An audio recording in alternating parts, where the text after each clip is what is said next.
is another episode of the Sons of Serizawa podcast. Joining me, as they always do, I have David Joshua Hernandez, a.k.a. Gorzard. He's a pirate. Deal with it. It's not polite to count when some of us can't spell. Dylan McCandless, Super DM64, usually checks what actual episode number it is. I hope he's doing that. If he's not, what are you doing? Fuck.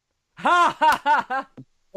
Hold on. Let me just open the U-tubs here and see. Your tubs? See what I. Do you have tubs? See what I do you have tubs of YouTube in your room? You just open them up and you're just like, oh yeah, let me fish out some videos here.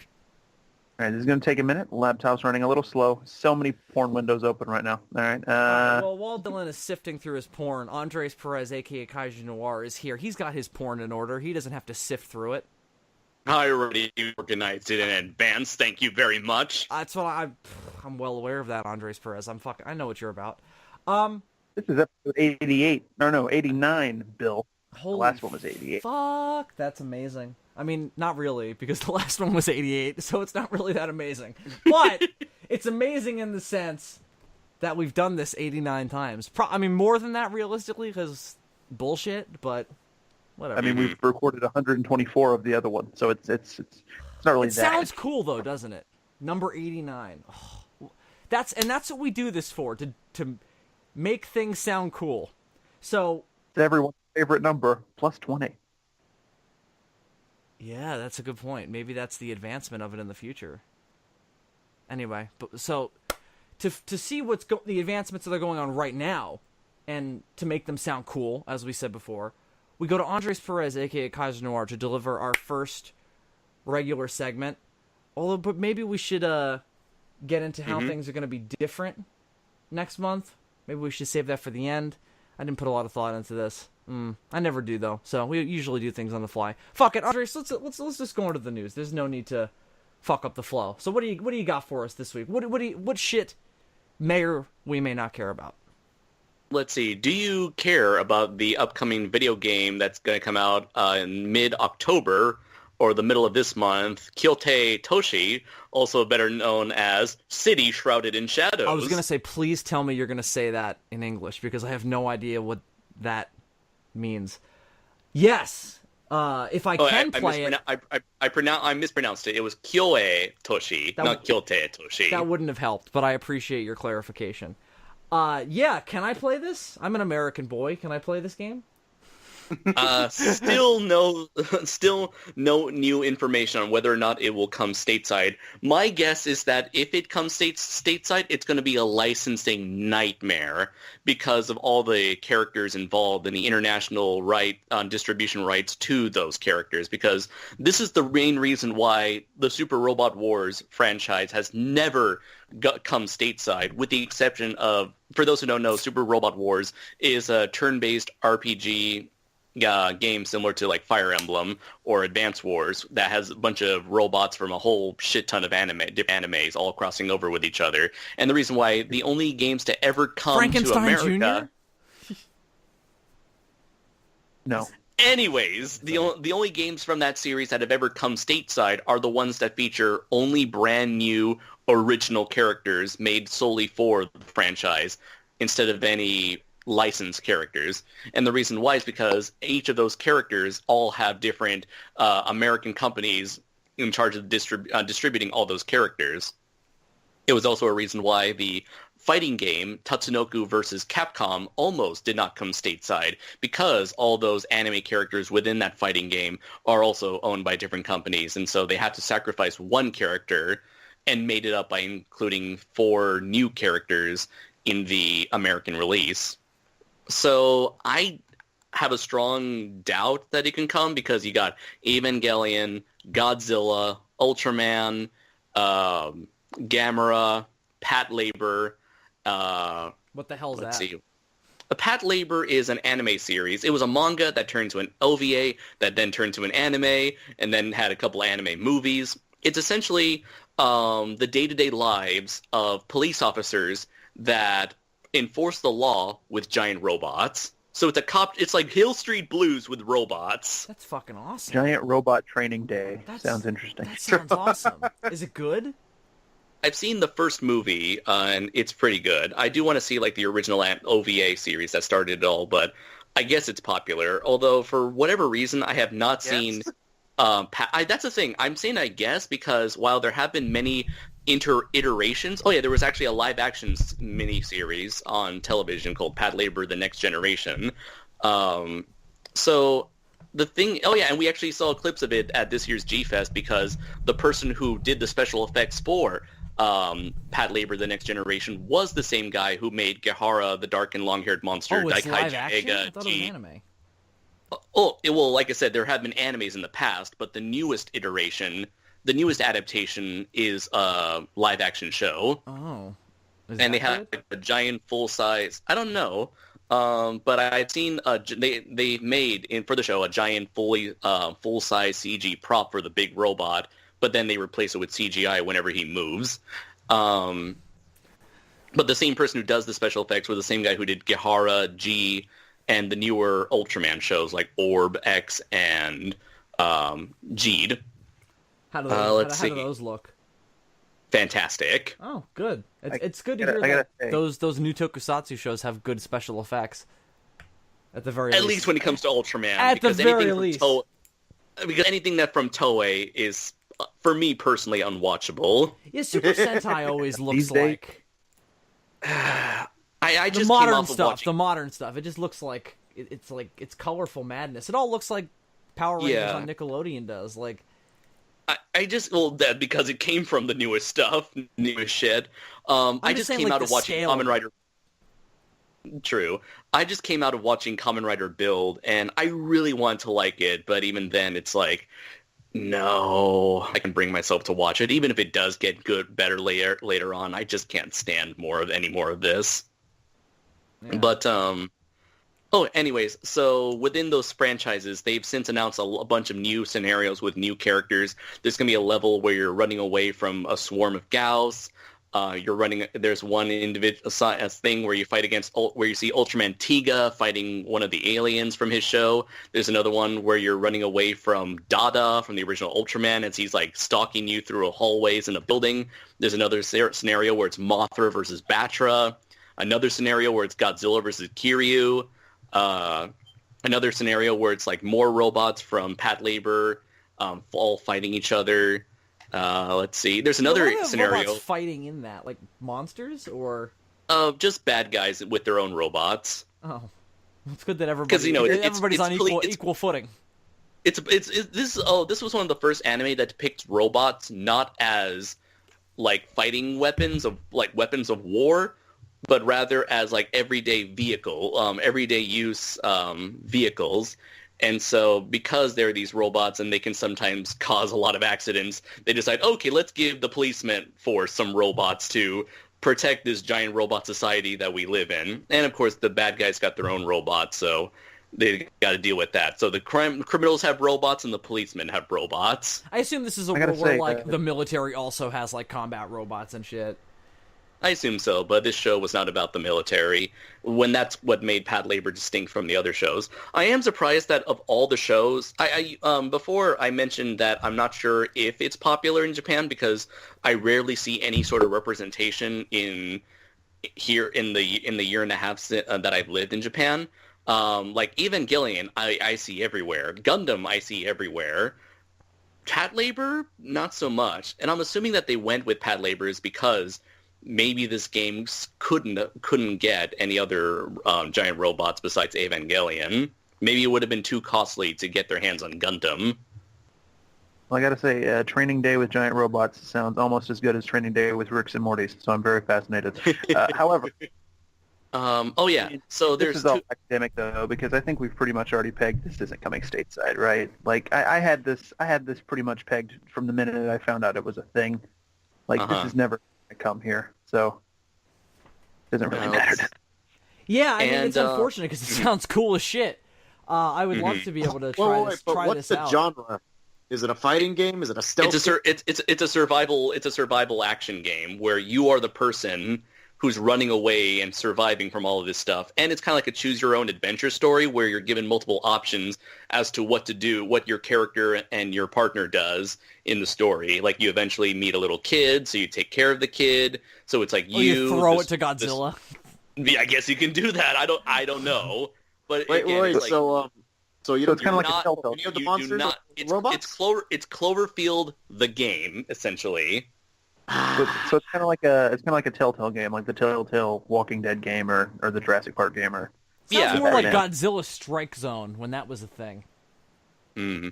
Well, except in Strike Zone. Wait, which one was Strike Zone? That was the one where you. Oh, where that you shitty PS like iPhone game. It was Yeah, okay. and It was better conceptually. It never worked though. It was always bugging the fuck out. Like it never wanted to run right. And then the other if you game, do it on the PC, it was better. yeah, better, but Let's still see. fantastic. Oh, there were two more scenarios for Evangelion. The first one, obviously, you go against the first angel in the series. The next scenario, you fight against the second angel.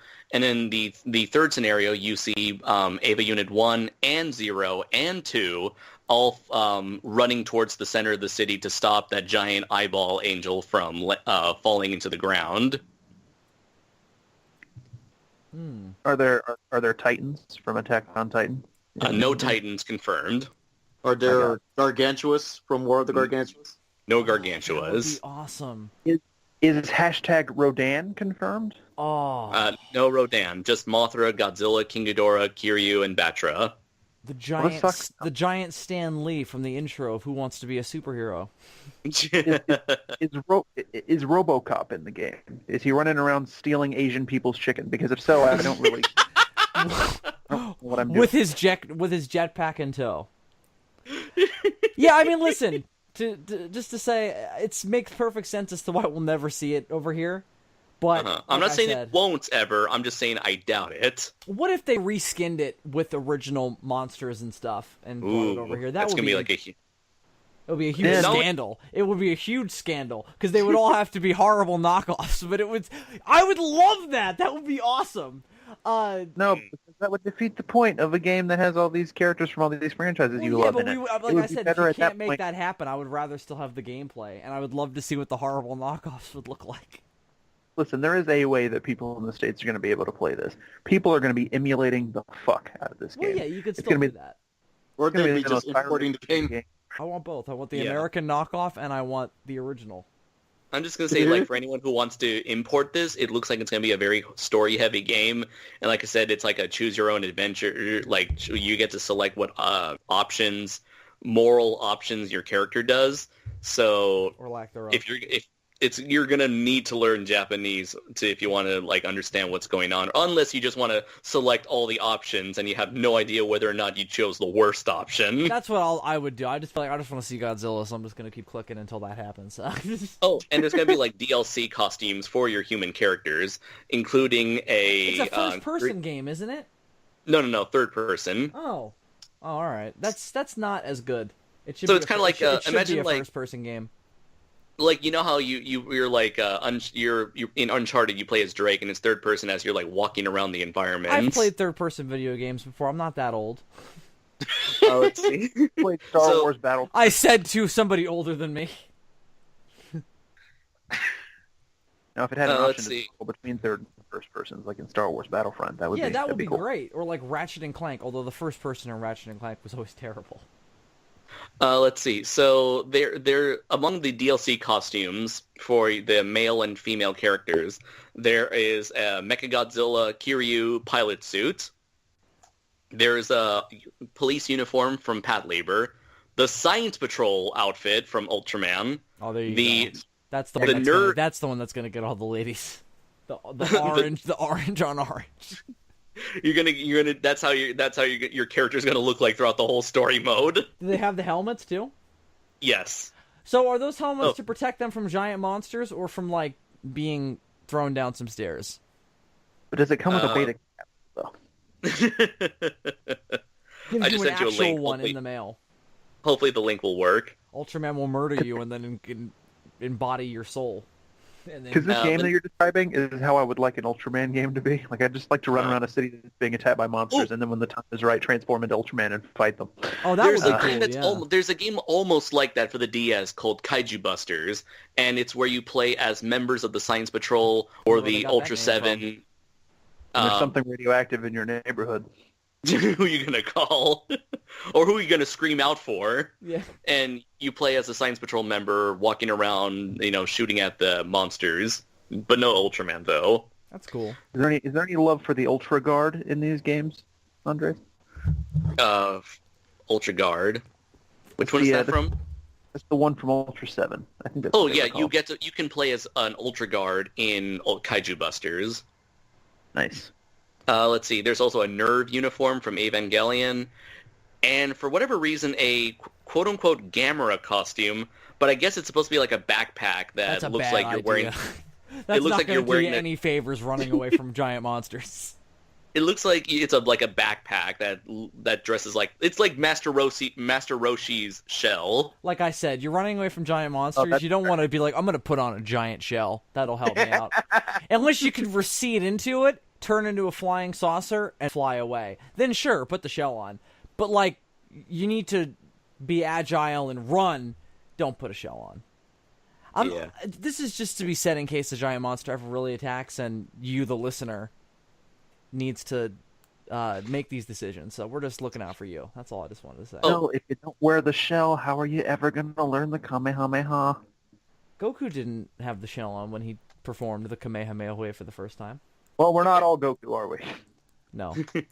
Oh, also, when in the portion where Godzilla and Kiryu are fighting each other, there is the portion where Kiryu turns evil and starts walking towards the building, like in the movie, and you are in the building that he's gonna walk through.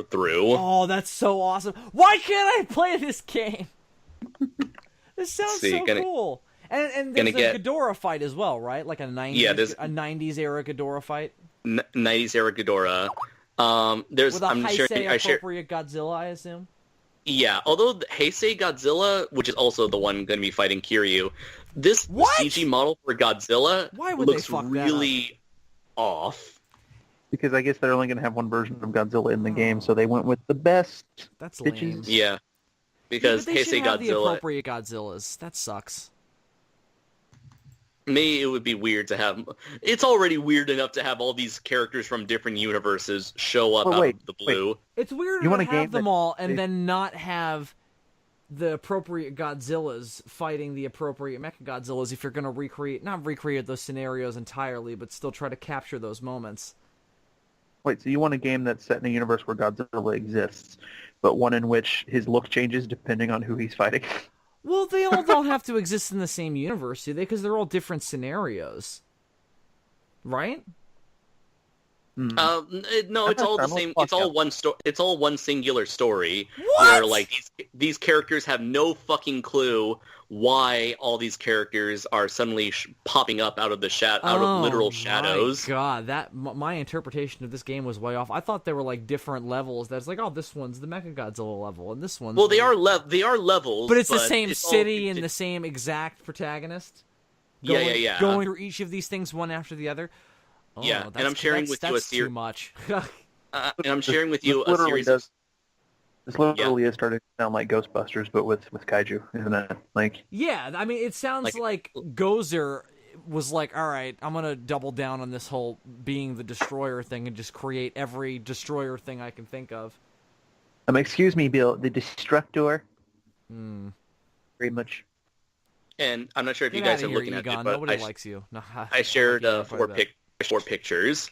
I saw them all. I looked at them. What do you want? What do you want from me? I just wanted to make my point that Godzilla looks really like puffy in this like character model that they're going to be using for the game. You know what, Andres? Hey, what if he said that about you? How would you feel? How would you feel if Godzilla came up to you and was like, Andres, you look a little puffy? Oh, puffy. Now, I've been working really hard, losing weight. Had it been me, I started jogging. Had Godzilla come up to me and been like, hey, Bill, you look a little puffy, I would have been like, holy fuck, Godzilla's real and he's talking to me. Oh my god! And I think that just outlines the difference between you and me philosophically.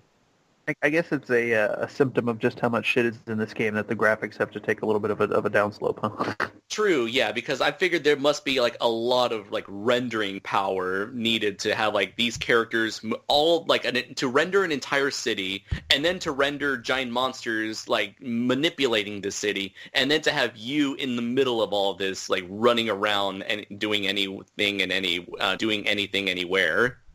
I mean, look, he looks better than Godzilla 90s did in the Save the Earth games. Yeah, that's true. True. That's a big step up. Although they always did the smart thing of darkening his eyes, which it looks like maybe this does. Because when Heisei Godzilla has the big bright eyes, it doesn't look as good, especially in a poorly rendered video game. Or not poorly rendered, but not ideally rendered.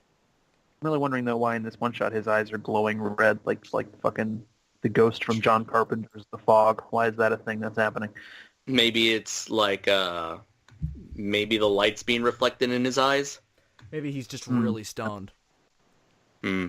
But anyways, I think this game comes out October 12th or the 15th, and I like the. Like, you let us know how that turns out, Andres. All right, I will get it. I'll try to get it because it's going to be $70, unfortunately, for where I live. We should we should like get on a Skype call and you should live stream it and play it, and we'll watch you and we'll just do a commentary on the whole game. I can actually do that thanks to OBS that I've been fooling around with. But damn it, I would need to actually play it on my PC, not on the PS4. So that's going to be a bitch to do. Unless then no, I would need a capture card, so with like footage from the television to my monitor, and then all this other stuff. That sounds like a problem. No, I'm kidding. And I do like that they have the slogan in plain English. This is not the story of some hero. This is your story. Well, what the fuck does that mean about? I can't be a hero? All right, fine. Right, because you're not the ones who's trying to fight these guys. You're just trying to survive. I would try to fight them. I'd be like, Mechagodzilla, you know what, bro? I think you're cool looking, but this is not cool. I'd sit him down. We'd have tea. It would be very effective. Okay. Bill, I got a level with you. You know, you're a good buddy, but I don't think you could take Mechagodzilla. I wouldn't take him. I would take him. Look at this to image. tea. Look at this image right here, the last one I just sent you. What are you going to do in that situation, Bill? I just told you what I was going to do. You guys totally ignore me. I'm going to take him to fucking tea. I'm not trying to shatter your illusions. But having said that, I really needed to shatter your illusions. This is not... I'd be like, hey, Gauss, that's not cool what you're doing. Rock. And I would appeal to his or her, or both, whatever the hell. You don't want to assume it's gender, Bill. But it can be both. We know that about the Gauss. They only have one chromosome or whatever the hell that nerdy guy in Guardian of the Universe was ranting about. I don't know. So I would tell him about oh fuck, I made the mistake again. Yeah, he'd probably. Oh no, yeah, I'd definitely get eaten because I would just. The gender pronouns would be my downfall. Did you just assume my gender? Yeah, like that's what we would realize about the Gauss is that they're all like super highly offended and very malleable beings. So that's what this game ultimately will teach us. So that's why I think you should definitely live stream it. I'm sorry, Dylan. I was talking over you. What did you say? I said, so what you're saying is that the Gauss have been running Tumblr all along? Yeah. That would be such a natural reveal. Oh my god. That's been their secret plan all these years in order to rekindle their species. Oh my god. They've infected the human race. Oh my god. What are we going to do? We have to stop this. This is the plot of Gamera 4. Somebody get Japanese people on the line. Yeah, somebody call up the whole country. Andres, you're there. Get on a megaphone, get out there in the streets, and hail the people to create. The entire nation has to will into existence a new Gamera film with this plot. Can you do that? No, it'll be like the Spirit Bomb, but a movie. You know how in a movie some random dude in like Iowa can just be like, "Get me the president of the United States." That's what I need you to do, Andres. I need you to get us the prime minister. What happened in a movie? What movies are you watching where it's like, is it called "Random Dude in Iowa Gets the President"? No, I'm just saying. it's really easy to get people of authority on the phone in movies sometimes. Okay, To the point where I'm like, really? Could you do that? You're acting like Randy. random You're acting president. like Randy Quaid in fucking Independence Day. Like called up Bill Pullman and was trying to warn him about the aliens. That didn't happen. That's not Randy Quaid. That was Jeff Goldblum. I was referring to Randy Quaid. Oh. I was saying he What? didn't. I was saying he didn't do that. Jeff Goldblum had to drive to the White House and use the fact that he used to work there, I guess, in order to get in, and that didn't even really work. He punched the president. Did you guys remember when he punched the president? Because that happened too. I do not remember that. You punched the president? I remember his dad saying, "You punched the president." Yeah, well, that's the definitive line of that movie. That should have been on the poster. Is that the definitive? Jeff Goldblum, you punched the president? I thought that the slogan was going to be David. Oh my God, David! Well, that was the subtitle of the film. You know, didn't you? No, Have you guys not seen Independence Day? Fuck. Not for a while. But I always felt that the definitive line of the film was, "You just have to get through their technology," which I'm sorry to say is far more advanced. See, that's too long for the poster, so that wouldn't have worked. And then he walked around with his ass hanging out for the whole second movie. Oh, you saw that? Here's to you, Brent Spiner. I'm sure You Brent, pour out a Star Trek actor, you. I'm sure Brent Spiner appreciates it. So you saw that? Independence Day Resurgence? Mm. Yeah, I couldn't not see it. How did you feel? I mean, kind of the way I came out of Terminator Genesis feeling like that was really dumb. Like it's really fucking stupid, but it's kind of fun. All There's right, worse I'm gonna ways. have to watch it then. Like So it's not. I thought it would be dreadful. Was it a painful sit? I didn't find it that way. Mm. I found it bad in the entertaining way. Mm. I see. I suppose, I'll have to put this down for later. I suppose your mileage may vary. It often does. So Andres, anything else Yes. about the cities that are in shadows, or should we move Let's on? see. We can move on. So the next thing I want to talk about is an anime movie that came out last year that had a lot of hype around it, where it became like the biggest thing with Shin Godzilla right after it, and that was Kimi no Nawa, or known in America as Your Name. Just curious, did any of you ever heard of this anime film from last year, Your Name? It got it recently got not recently, like around July, like maybe June, April. July. April, okay, thank you. April, it got a dubbed American limited theatrical release. I saw advertisements for it on Facebook because I follow a bunch of anime-related stuff. Okay, I heard of it, yes. Have I seen it? No. Okay, I finally saw the movie for myself thanks to my friend Jonathan, and it is a very beautiful movie. I highly recommend it to everybody. For those who don't know, it's essentially like anime Freaky Friday. I'm just giving you the premise that you're going to learn from the trailer anyways. It's a boy and a girl. One lives in the countryside in my prefecture, and the other guy lives in the big city in Tokyo. And both of them are missing something in their lives, and then one day they realize they're switching bodies on a daily basis, and so they're trying to like leave messages for each other and communicate with each other. It just kind of explores this strange, bizarre relationship of theirs. That is interesting. I'm assuming the movie is better than the premise sounds. Because honestly, yeah, it sounds kind of like it sounds kind of like a '90s rom-com with Tom Hanks and Meg Ryan. I can see why if you play that straight, that could be interesting, though. Definitely. And it's really interesting is because it does definitely explore, I do want to get into this because of what the news is going to be about. It definitely explores like the kind of gender roles between men and women in Japan, and especially is one of the things where if you dub it into English, you'll definitely lose a lot of the cultural significance in their dialogue, because there are portions where like the girl in the boy's body would speak in a slightly feminine manner, which would like confuse the there's this one portion of the movie where there are multiple ways of referring to yourself in Japanese. Watashi being the general form and also the only form that girls use, so it can also be seen as a feminine form of referring to yourself. There's boku, which is like referring to yourself as a male or a boy, and then there's ore, where you're referring to yourself in like a very super masculine manner. So she's like experimenting with these different ways of referring to him/herself until like people say, okay, now you're starting to sound like your normal self. And that's something that would be completely lost in an English dub. So good. I can only praise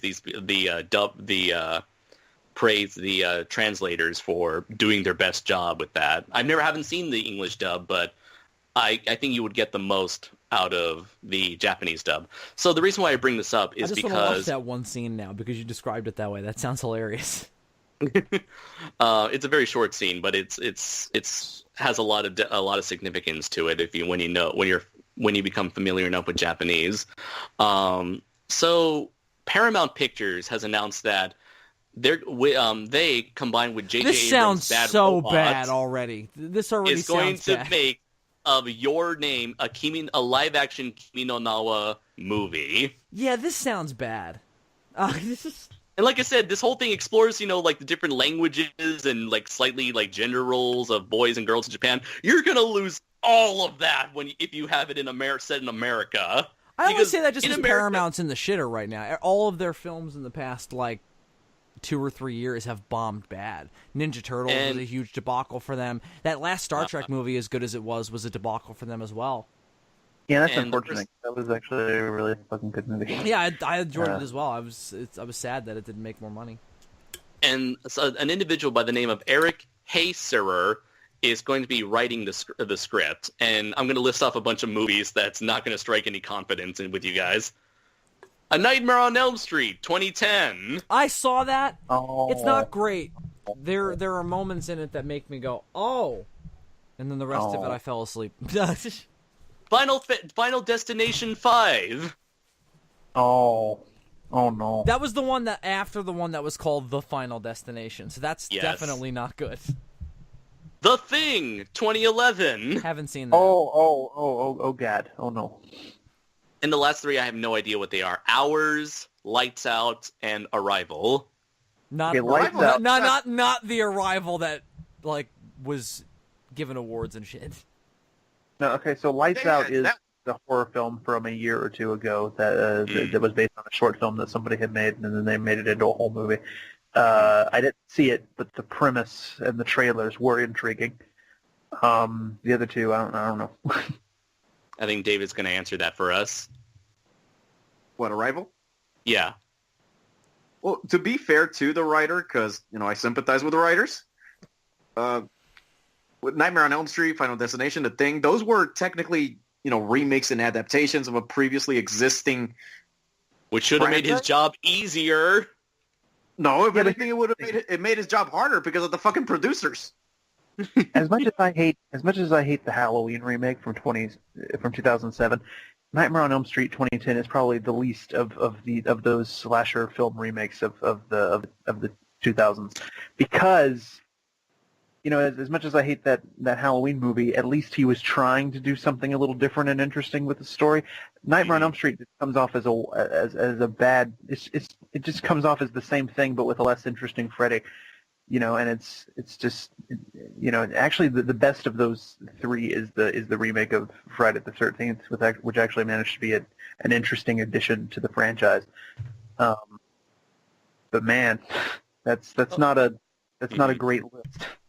Apparently, I guess Arrival was a good movie because, let's see, considered one of the best movies of 2016, Arrival appeared on numerous critics' best films lists. Wait, and what's a new film?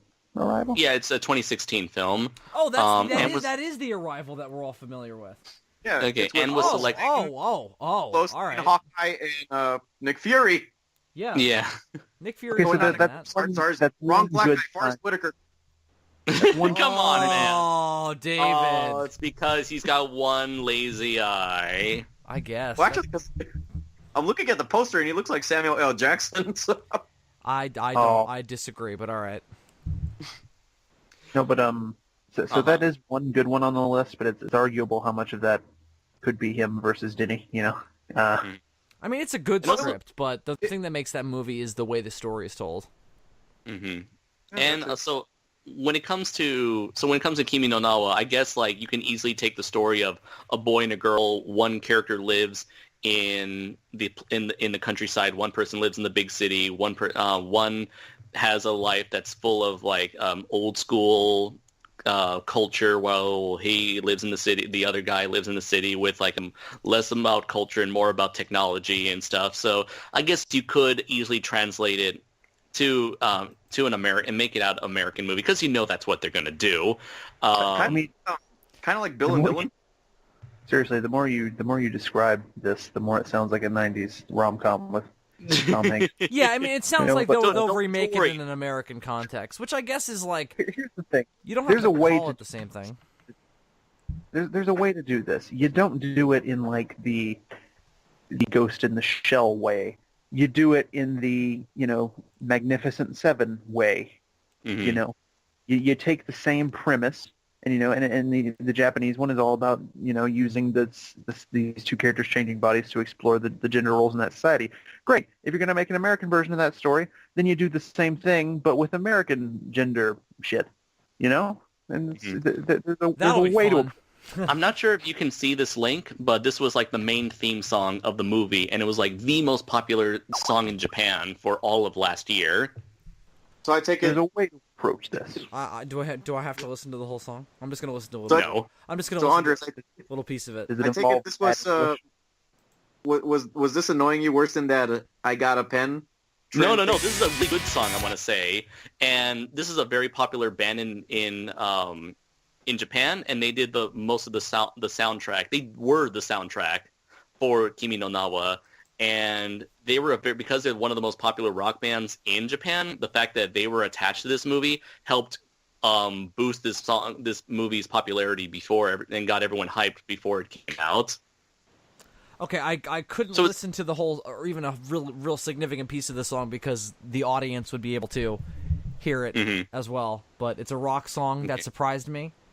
That's unusual for given the story. I thought it would be more of like a "we are connecting emotionally." I expected something like that. sounds like- I No, didn't. it's I didn't more like a expect, thing where it's like life freeze, is- a freeze. It sounds like that. More, Yeah, it's like the, life is chaotic and you got to make do with what you've got. It's kind of like that sort of feel, a slice of life feel to it.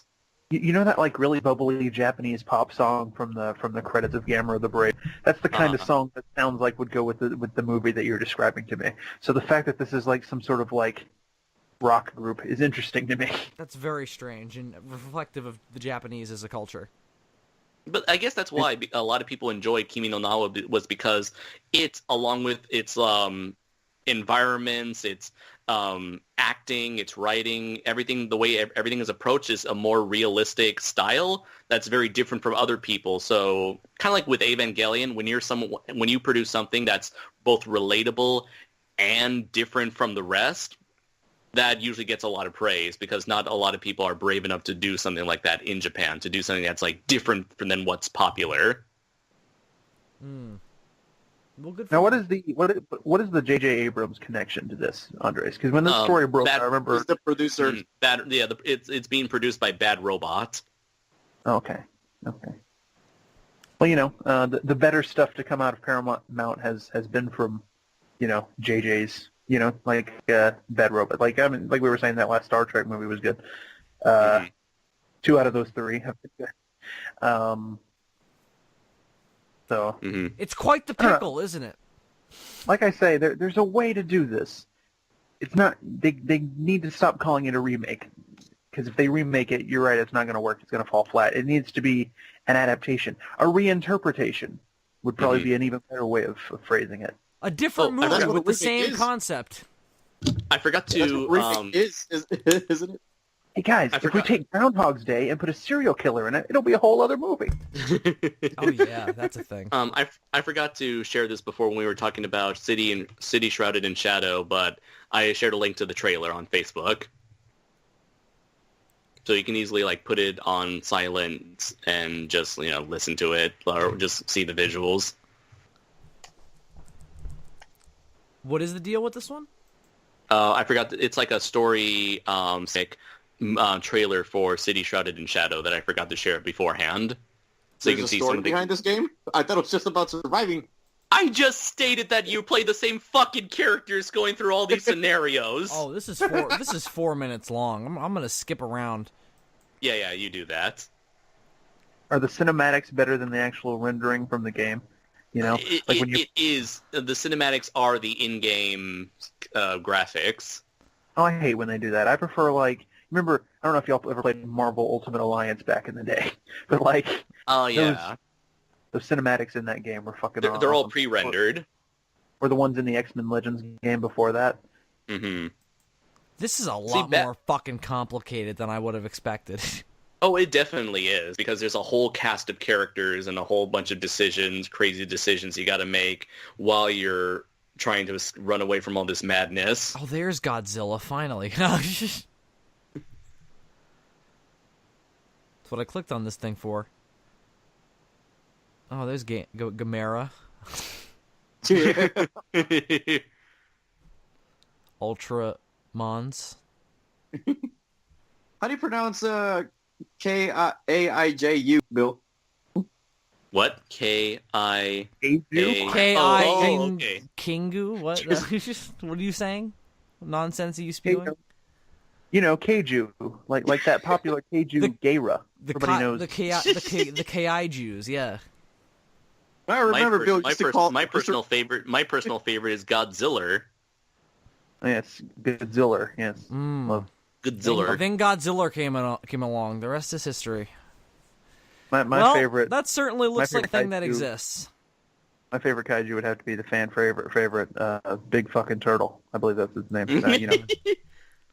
Yeah, but not as cool as Big Fella. No, definitely not as cool as Big Fella. I've always liked the Jesus that came with the Godzilla versus Jesus set. that goes without saying. You know, that it's not better than Big Fella. Oh yeah, I completely forgot. Ultraman Taro, Ultraman Zero, and Ultraman Belial or Belial is in this game as well. There's a lot of Ultramans kicking around. Yeah. Looks interesting. I wish I could play it. So what else do you have for us? Let's see. So one last one that I have is that it was recently announced that My Hero Academia will be getting a third season. So for those of you who enjoy this movie, this television series, anime series about a young boy who goes to a school that teaches you how to be a superhero and becomes the mentor of this universe's equivalent of Superman, then good luck. You're great news. You're going to get more. Good luck. That sounds like... So in other words, if you're a weeb, then... it sounds like Sky... It sounds like anime Sky High. Yeah, exactly. It's an anime Sky High with a bit of like the cynical commentary from One Punch Man. Interesting. Because there's another world where superheroes are a thing and they have to be registered and have to be properly educated on this shit. What a terrible world! Oh no, a world. They do criticize it. They do. Yeah, a they world do kind where of things make sense. Oh.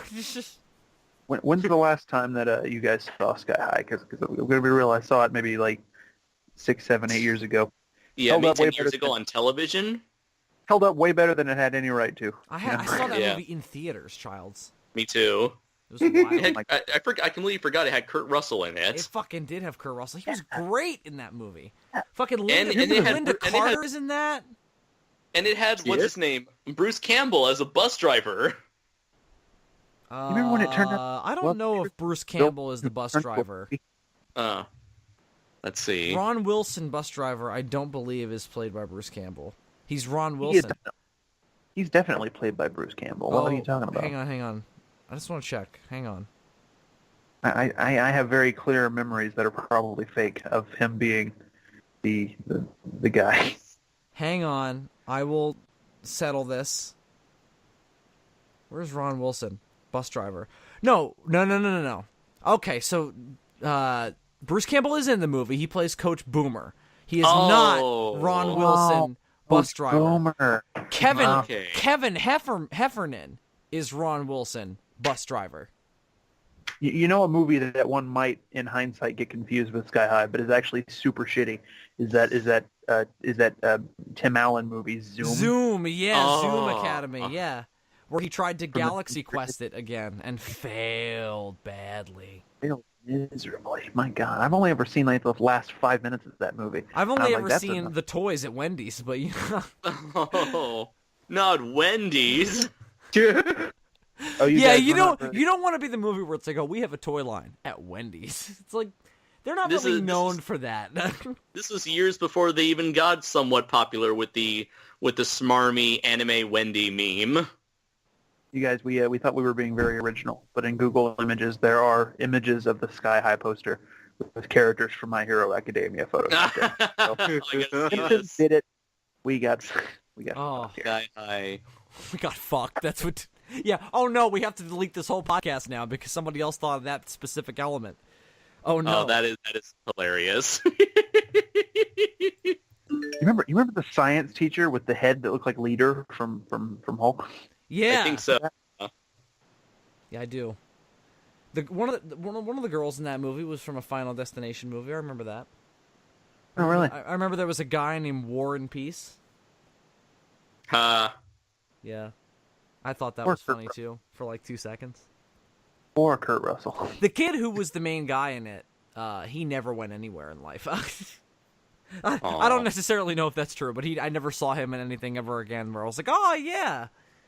He looks vaguely familiar to me, actually. I've seen him in other Disney Channel stuff, but nothing else outside of that. Well, he was in the Forbidden Kingdom with Jet Li and Jackie Chan. Okay, there you go.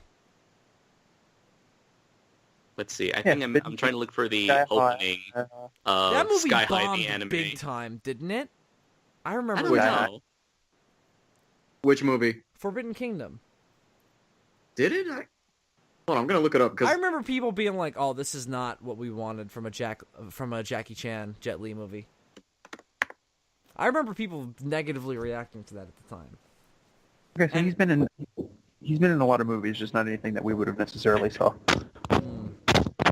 Well, me being I'm not somebody sure. who doesn't watch I'm not sure if movies. it did bad. The budget for it was $55 million, and it grossed $128 million. So I'm not sure. He's in a movie Fascinating. called Bondage. He's in a movie called Bondage in 2006, and I have no idea what that is, but it sounds like a 50 Shades of Grey prequel. I feel like we've all been in a movie called Bondage in 2006, though. You know, like spiritually.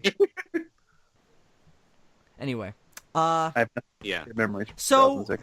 Andres, do you watch My Hero Academia? Oh yeah, I love the first season a lot. It's like one of the few animes I've gone into since moving to Japan. Besides JoJo's Bizarre Adventure, that and One Punch Man. You're not those caught up, three.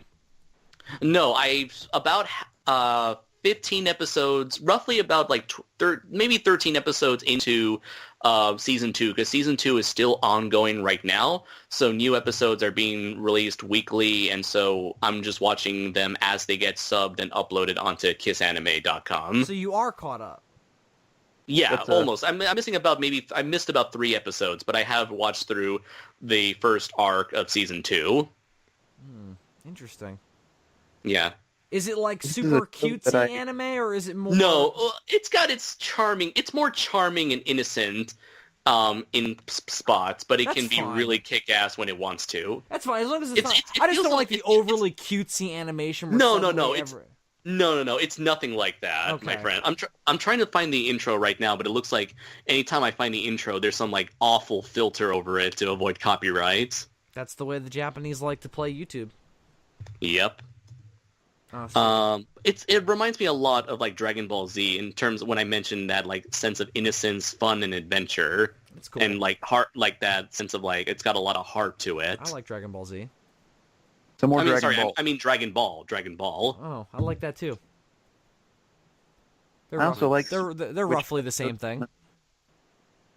Oh, here it is. I found a intro. I guess this must be like an English version of the song, but I like it in English. I mean, I like it in Japanese. So there's the first intro for season 1. It's weird. Season 1 only had one intro, but season 2 has 2 intros. It's but I definitely doubt stylized, but it doesn't look super cutesy. So, all right. I might give that a go at some point. I like superheroes. And it does have like a bit of like an American Marvel comic sort of inspiration. Oh, okay. Yeah, it sounds like Are there constantly changing cosmic rules? Because that sounds awesome. Then I'm definitely down for that. Cosmic rules, we haven't gotten anywhere near that yet. That's the part of the Marvel universe that I love the most. When the Watcher will come in and be like, "Hey, Spider-Man, you're a dickhead, and you have to solve this girl's drug problem." And he's like, "Why is that my responsibility?" "Because you're Spider-Man, I guess." Because you have great power, Peter. And it comes with great responsibility. LOL, I said come. The Watcher's just a real immature asshole. The power to solve teenage drug This problems. is the Marvel that I want. Anyway, so sounds interesting and fun, and like something I might have to get into at some point. I'm sure I'll see a clip from it at some point and be like, I have to watch all of that. That's usually what happens with an anime for me. And there was this is like another. Sorry, go ahead. But the way I usually get into the new anime is I hear people talking about it, and then eventually I'm just like, fine, and then I watch it on my hand. Oh yeah. And so this is like one of the newest mangas from Shonen Jump, and this is like slowly becoming like their new Dragon Ball, because for the longest time it's been like, you know, Dragon Ball, One Piece, Bleach. What was it? Hunter x Hunter, I hear, has been gaining a lot of popularity. JoJo's Bizarre Adventure is another one that's been continuing ever since it got its new adaptation from started in 2012, despite being a very old manga from the 80s. But yeah, My Hero Academia is one of the newest Shonen Jump properties that have been quickly gaining popularity since its inception. Well, it's about time that something replaced One Piece, you know? When One Piece will never end. The apocalypse the kaiju apocalypse will occur, everyone will be wiped off the face of the earth, and there will still be new episodes of One Piece being released weekly. There'll be some Japanese dude in a sub-basement who has no idea that the world has ended, just making One Piece in a vacuum. Right. I'm so tired, Andres, of that stretchy motherfucker with his reindeer and his other sidekick who holds a sword in his mouth. Who holds a sword in their mouth? Zoro does. At least that's his name in Japan. Occasionally. That's not proper sword etiquette. I mean, he doesn't do it when he's fighting people. I mean, he does it to show off because he's an asshole. Yeah, he's like, hey, guess what? I can hold 3 swords. Yeah. What do you think of that? I can hold one between my butt cheeks. What do you think of that? I'm like, I think nothing. I can hold one between my pecs. I can hold my cock can wrap around one. How do you feel about that shit? Not good. Don't like the visual of that, Zoro. Please stop. I give up. I surrender. You can put the Z on me. Not with that. Stop. He just runs into battle with swords sticking out of every possible orifice. He's holding like swords in his eyes. He looks like a fucking porcupine. No, he's like a pincushion at this point. He wouldn't be Zorro anymore. He'd be whatever the Hispanic word for porcupine is. Oh. So basically, Andres. I didn't know that's what Andres meant in Spanish. Porcupine. What is the Mexican phrase for porcupine? Is it like pointy rat or L? Yeah, it's pointy rat, Dylan. You're right. And it's puerco espin. Are you Google translating it? Yes. Oh. So it's like prickly spine. Why do I even have you here? Oh, because you live in Japan. That's right. Hi. Andres speaks Spanish with an American accent, for God's sakes. Why do you think I don't speak Spanish, you fucker?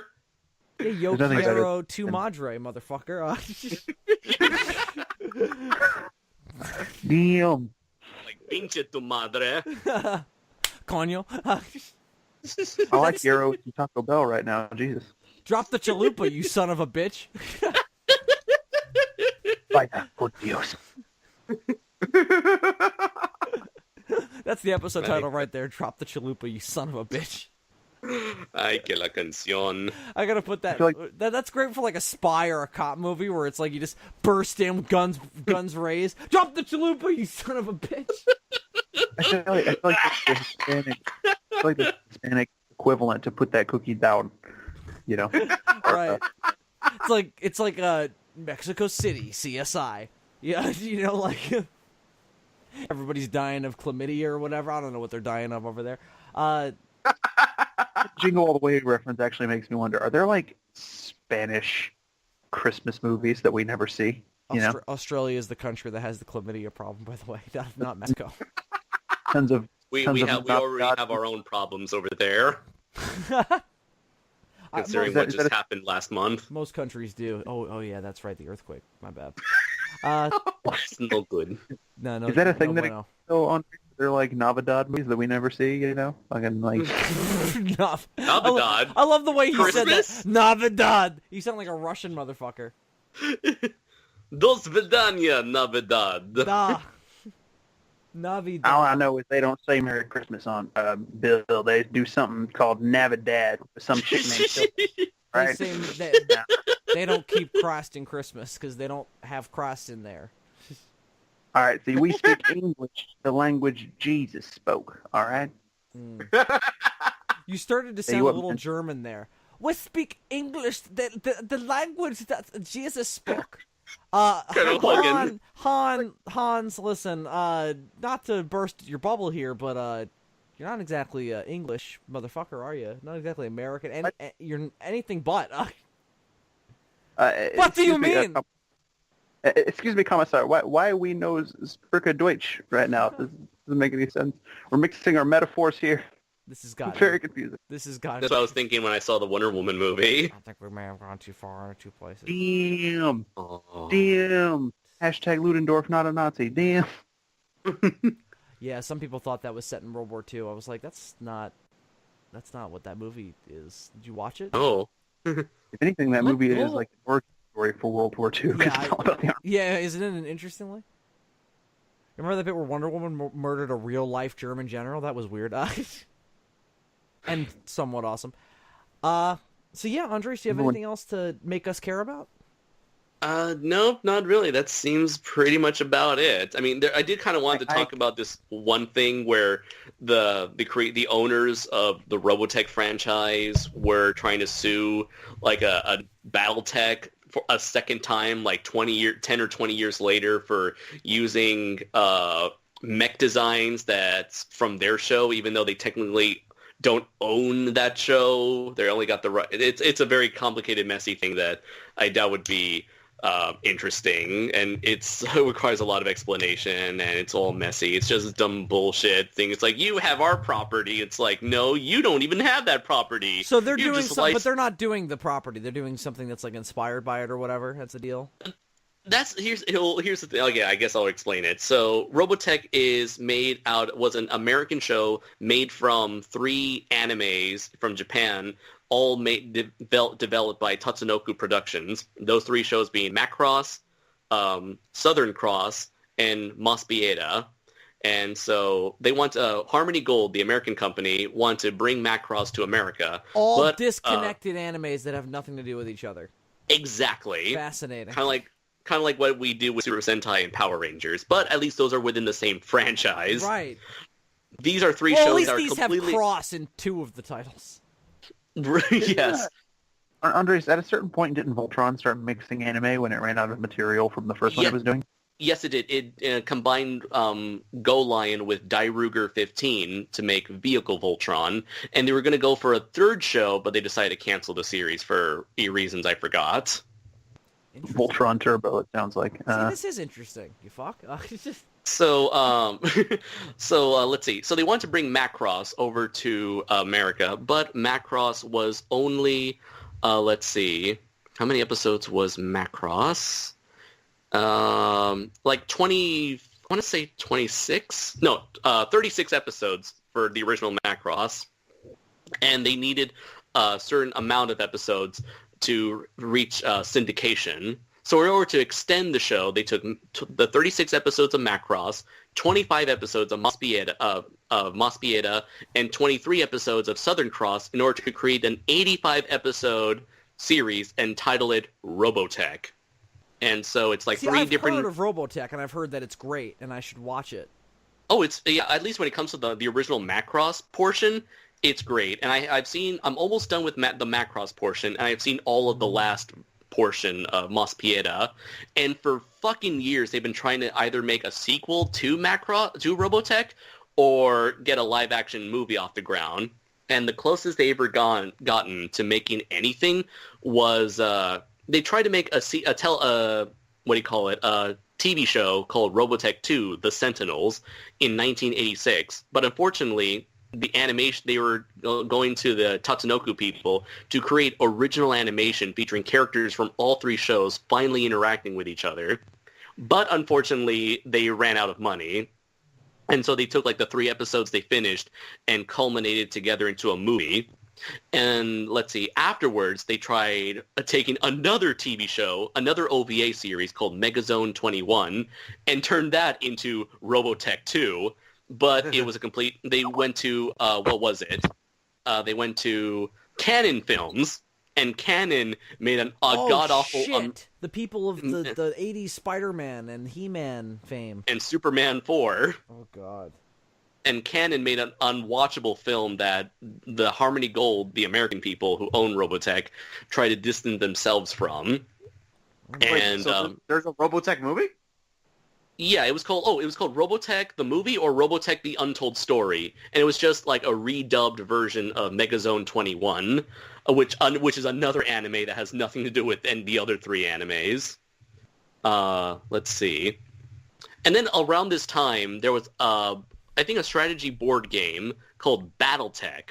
It was originally called Battle Droid, but they have to stop calling it different things because there's so many names. Like if you're in the American version, pick one name, right? So there was a strategy board game called BattleTech. They called it Battle Droid, but George Lucas threatened to sue them over the word droid because he legally owns that word. Oh, listen, all right. I took the word droid and I put it in my legal document here that says that you can't use it, and if you use it, I get to force choke you.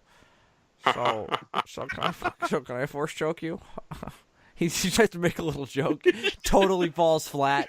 The people who made the Robotech show are terrified. No. This is Battle Droid. It has nothing to do with Robotech. Oh, right. So they're scared shitless. So then they changed their name from BattleTech from Battle Droid to BattleTech, and then Robotech came in and said, "Hey, or Harmony Gold, sorry." They came in and said, "Hey, you fucks, you can't use that name. And how dare you use robots that you licensed from Tatsunoko, even though they come from our show?" So it's this thing where it's like, Robotech is made from multiple anime properties, featuring certain robot designs. Then you have BattleTech, which got permission from the original Japanese companies to have those mech designs straight from Japan. And the thing is with Harmony Gold, they hated when anyone else gets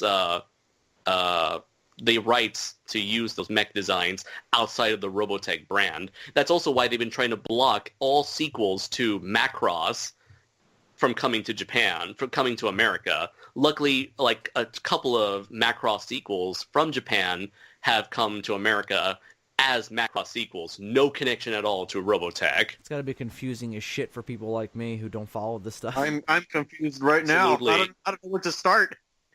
So there's the Robotech version of Macross, and then there's like the original Japanese version of Macross. Macross has a bunch of sequels and is like a big franchise. Robotech tries to be a franchise, but they keep failing at every turn. So just watch the first thing, right? This big franchise over the year.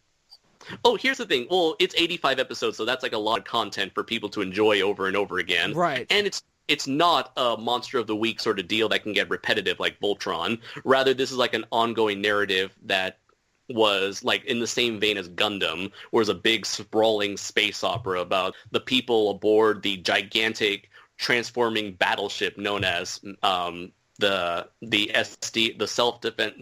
super defense fortress Macross, fighting against the evil invading enemies, the Zentradi. So at least that's the first story arc, and that's the one most people care about. They finally made a sequel in 2006 or 7, I want to say, called Robotech: The Shadow Chronicles, which is a fully fledged direct sequel to Robotech, with all characters from all 3 story arcs finally meeting one another and fighting a brand new enemy. And the results were very mixed. And they've been trying to make a follow-up to the Shadow Chronicles, but they've been putting the plans on hold for the last 10 years because they've been trying to get this movie made, even though it's been in development hell for like 15, 20 years. So now finally... Yeah? I take it that the live-action movie from Hollywood is going to go nowhere? I'm going to say it's going to go nowhere because they've talked to us like... every 3 years, there's like a new article saying, oh, this person might be attached to this Robotech project, or this studio might be interested in Robotech. They should make it a Netflix show with subpar CGI. Right. In fact, it is, Robotech is on Netflix right now, I believe. Oh, that's cool. Original series? The original series, yes. So you can check out... Is that your Japanese Netflix, or...? No. I watched this at Chris's house when I was there for G-Fest week. Oh, okay. He snuck into his bedroom, sat on the bed while he and his wife were sleeping, and watched it, the whole series, in one night, because he's a madman and has access to time travel. I almost finished it. I was like 6 episodes away from finishing it. Oh my god! At least the Macross portion. Like I said, you're a madman. So, anyways, finally they decided to reopen the case against BattleTech a couple of months ago, stating that it's like, oh, you have no right to use those mech designs because those are mech designs that appear in Robotech.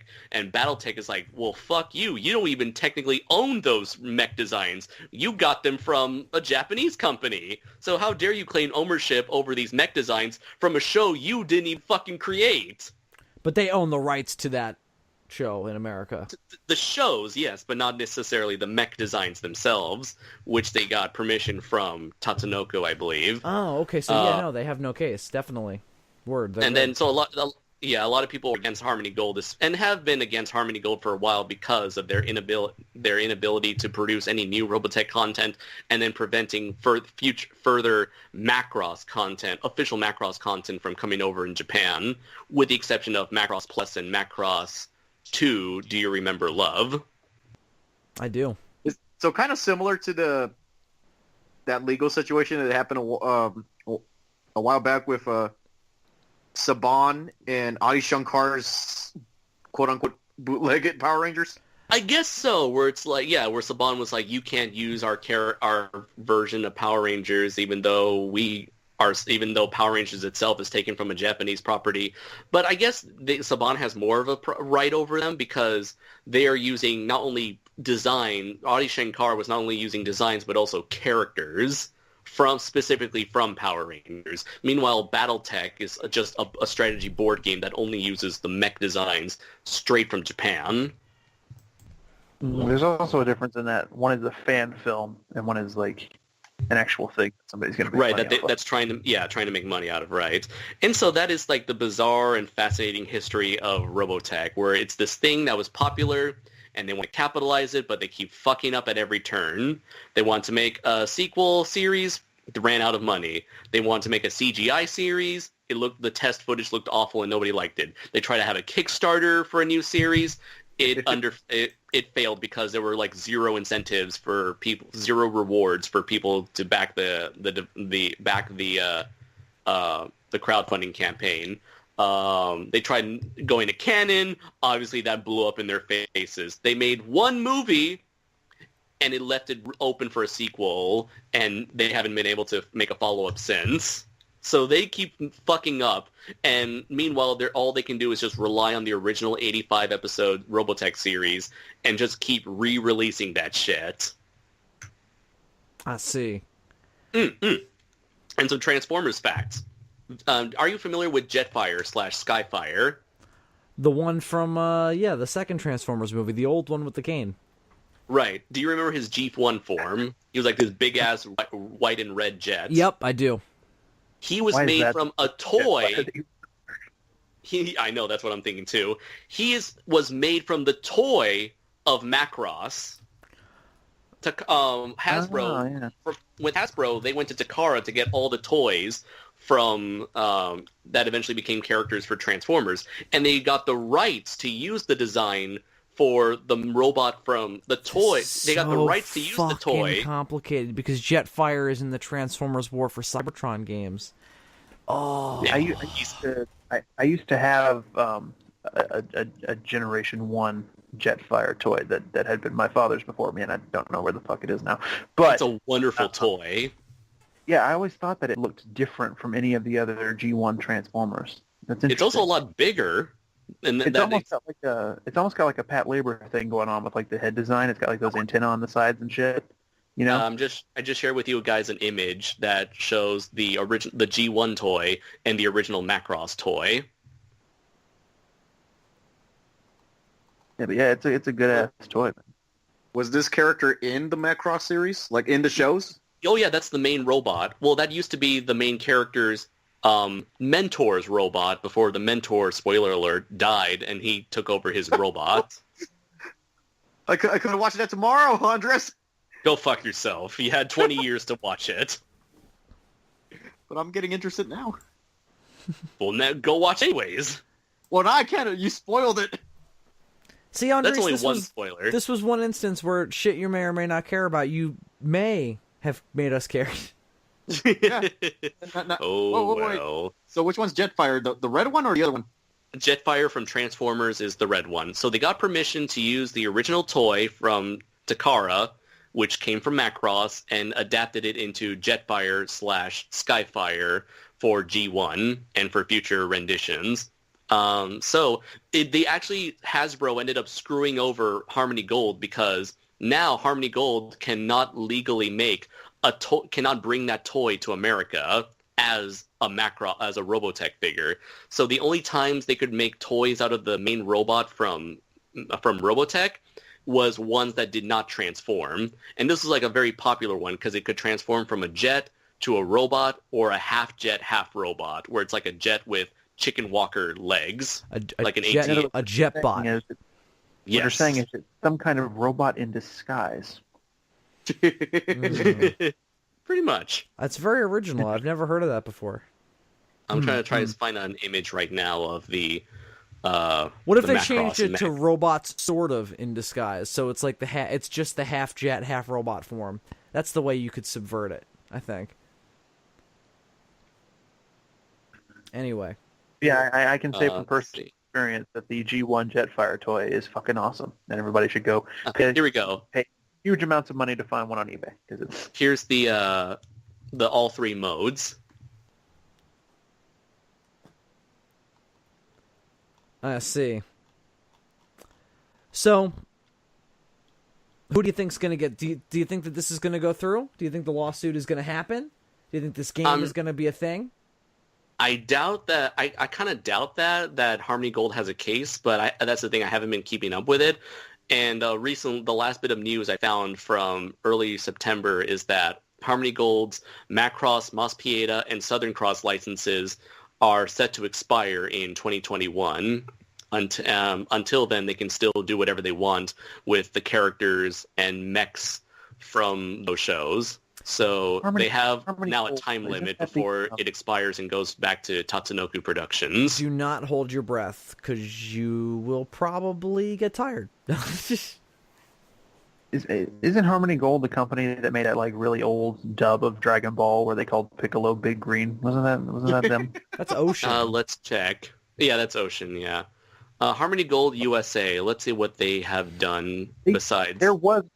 They did do like a Dragon Ball dub at some point, but I don't think they did very many of them. They didn't do like the British version, did they? Like the British version of Dragon Ball's hilarious. Let's see. Here, I just know that I've heard this name before, and I feel like it was a connection to Dragon Ball. There were a few failed attempts at getting that dubbed and popular in America. You're right. Before.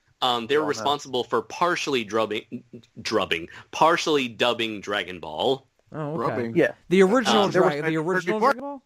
Yeah, and Dr. Slump before going out of business in 2006. Like, I guess it was a portion of them that tried to do dubbing. There were various attempts previous to the one that we know and love to bring Dragon Ball stateside. And none of them really got very far until the one that eventually did happen that we all know. The one that became iconic and the default American version, right? Yep. All right. Well, Andres, what else is there? That is it. All right. So, Well, thanks for making me care than spoiling it, Andres. Wait a minute. I think we all know the real tragedy here that we're all thinking about. Hugh Hefner died. So, yeah. oh wow, I mean, it's sort of bizarre to say, but I forgot about that. But he did die. And it's funny because there have been so many fake reports about his original death that some people were like, "Oh, he's still alive? Maybe he was alive? Maybe he's still just taking a nap, and we have yet to see him emerge. Maybe this is still a fake death report. We don't know. But yeah, I mean, that's a huge icon. Another one down. Unfortunately, I mean, he had a storied life though, so you know, if anything, this will just add to the story. But you know, what can you say for Hugh Hefner? I mean, did you guys read Playboy when you were like in your up and coming years? I mean, no, that was after my time. that was before my time. You know, like I was. Right. We had the fucking internet for that stuff. I found Playboys in the woods at one point, but you know, I didn't. They were dirty, and I mean, they were literally dirty, not the content. The actual physical condition of them was not good, so they were not really. I had a few experiences in my youth finding like torn pages of Playboy, but never actually like a full mag. Because again, you know what's the saddest thing? Like the closest thing I have to Playboy was Lowrider magazine that my grandfather was subscribed to. You stole them? No, we just read them in the garage. Andrew stole them.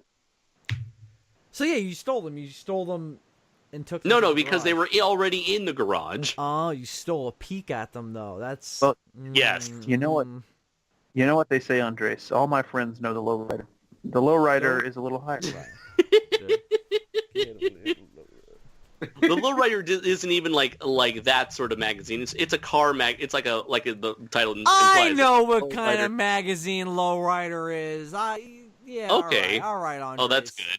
I didn't know because I didn't know how popular lowriders are outside of California. I know what you were looking at. I mean, there's ghettos everywhere, Andres. It's fine. It's fine. We've all jerked off. But anyways, outside of that, I never read Playboy. I always heard about it. I certainly have seen like the iconic Playboy bunny suit be referenced so much, and yeah. I really feel like you guys are overlooking the important thing, which is, of course, the articles. You know, they were. Oh yes. I regret never reading their movie reviews. They were very informative. Did they do a Playboy magazine about his death? I don't know. Maybe they must have had like a memorandum or something. Maybe they for haven't done him it yet. I mean, listen. What happens to the mansion now? He what a fucked a lot legacy. of women. Good for him. I guess. Apparently, one of the girls. Do you remember that TV show, The Girls Next Door? No. It was on E. Nope. That followed 3 of the Playboy Bunny girls that were his girlfriends. I didn't watch those with that premise. Apparently, big thing. Apparently, after like the 3 of them left the show and left Playboy, one of them made like a tell-all memoir novel where she talked about like how awful it was being one of his girlfriends and how mentally abusive it was being involved in Playboy and being involved in a quote unquote relationship with Hugh Hefner. And there are other people who are like, no, that's not true. And Hugh Hefner's like, she's just misinterpreting, like she's just changing history for the sake of telling a good story. So that was some controversy. He was a multi-millionaire, and she was a washed-up Playboy bunny who needed to sell a book to make a buck. So I mean, at the end of the day, there's a little bit of some credibility lacking here. Yeah. Yeah, I mean, but again, like he had such a bizarre storied history that it's like, you know, like I said, there's no good or bad way to come down on Hugh Hefner. He existed. He was like a force of nature, you know? Yeah. I mean, there's nothing more admirable, I think, than a person who, lives a long life and makes a bunch of money doing what they love. And he definitely True. does things. He was one of the iconic images of the American dream, regardless of who he actually was, you know? Right. Stan Lee played him in a cameo. I mean, that's Oh yeah. He did. He is immortalized in the MCU. Without even appearing. Right. Stanley also appeared as Larry King in Iron Man 2. True.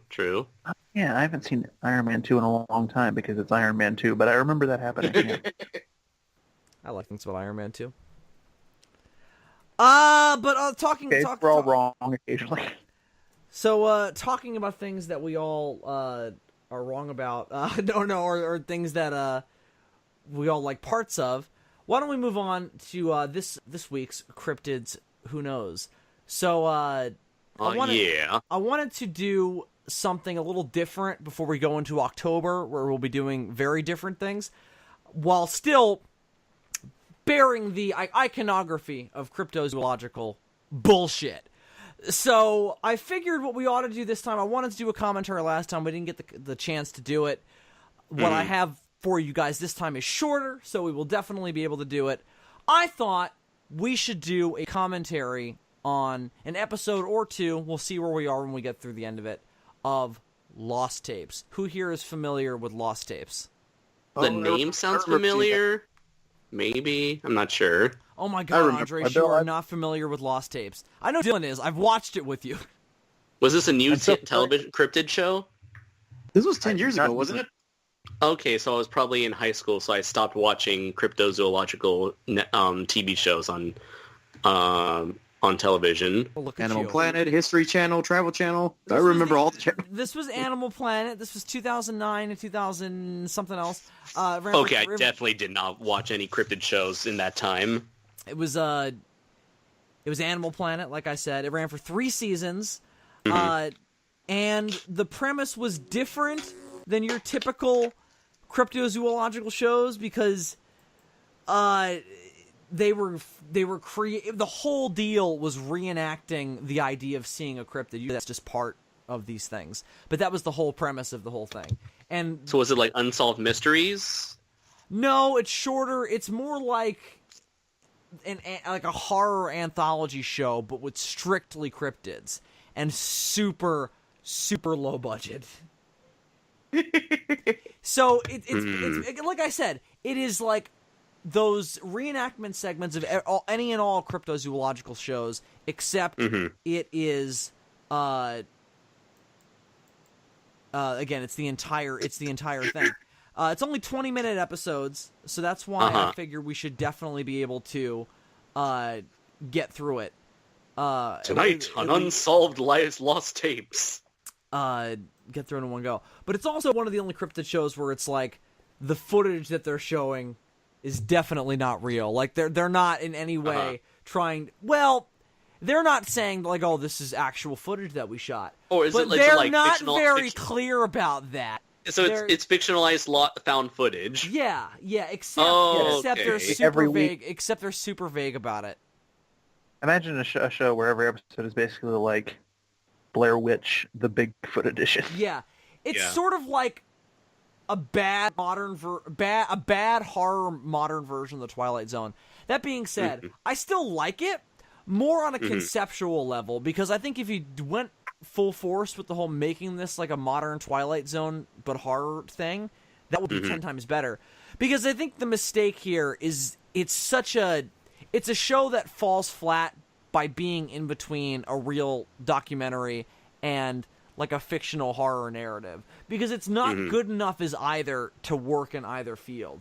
It's really only works as a novelty and to go like, oh, that's how they did that cryptid. Okay. So it's also better for the fact that it's short. Fun fact, there's actually already a series that's like Twilight Zone, but more horror themed.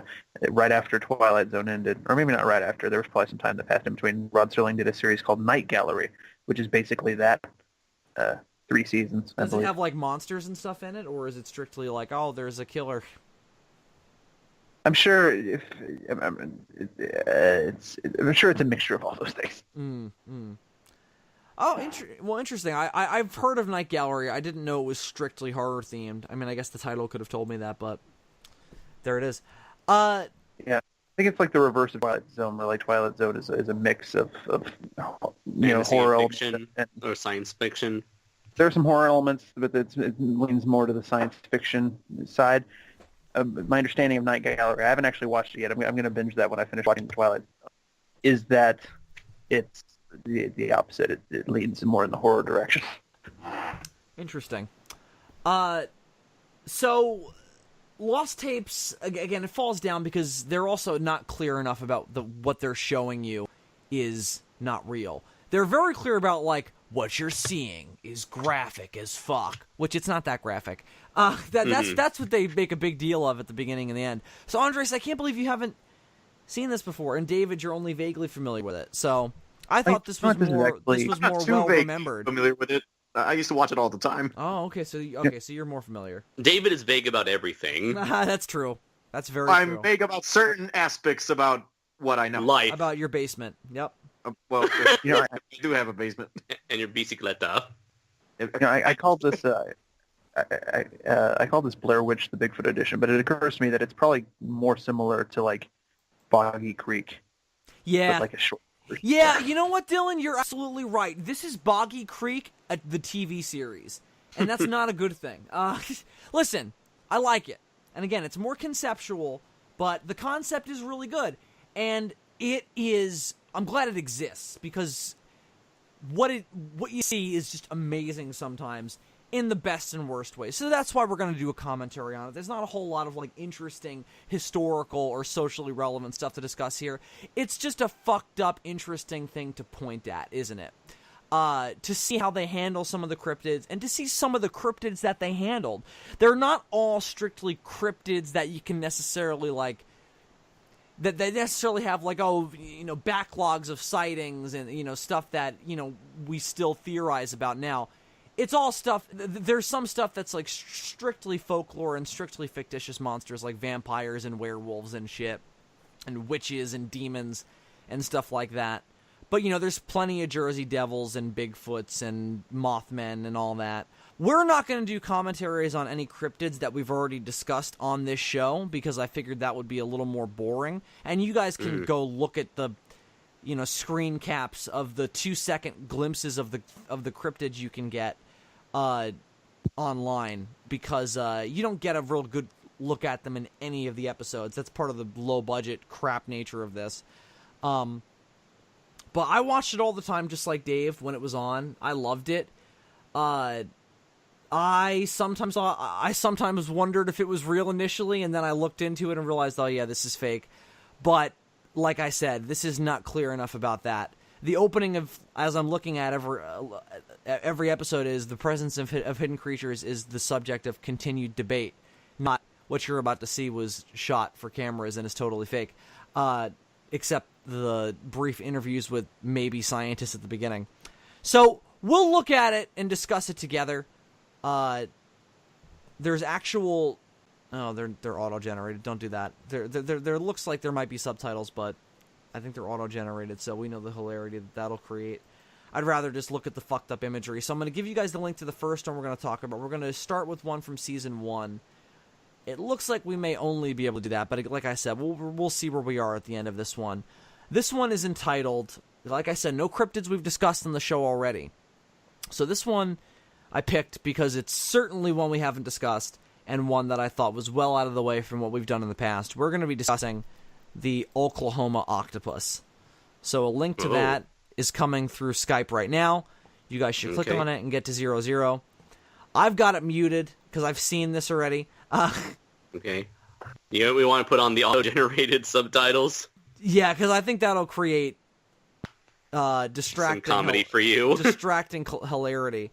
Well, I just don't want... I don't want the audience to be able to hear. I'll put it on a little bit, so even if they hear a little bit of it in the background, that won't be too bad. So, Let me know when you guys all have that booted up. I'll put the link to this in the description because it's on YouTube for free. I don't know if it's official though. It's uploaded by Victor. That doesn't sound official, so I cannot put a link to. I cannot put it in the description. Look up Lost Tapes. You'll find it.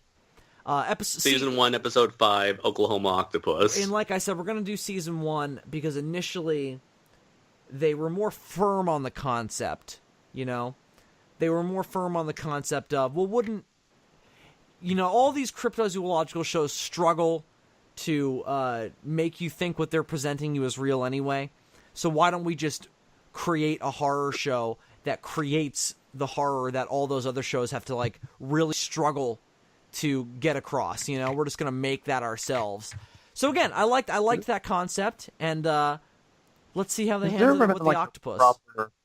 Has there ever been a proper like show that just does that week to week, like kind of like X-Files with cryptids? You know? No, they've never done it properly. No.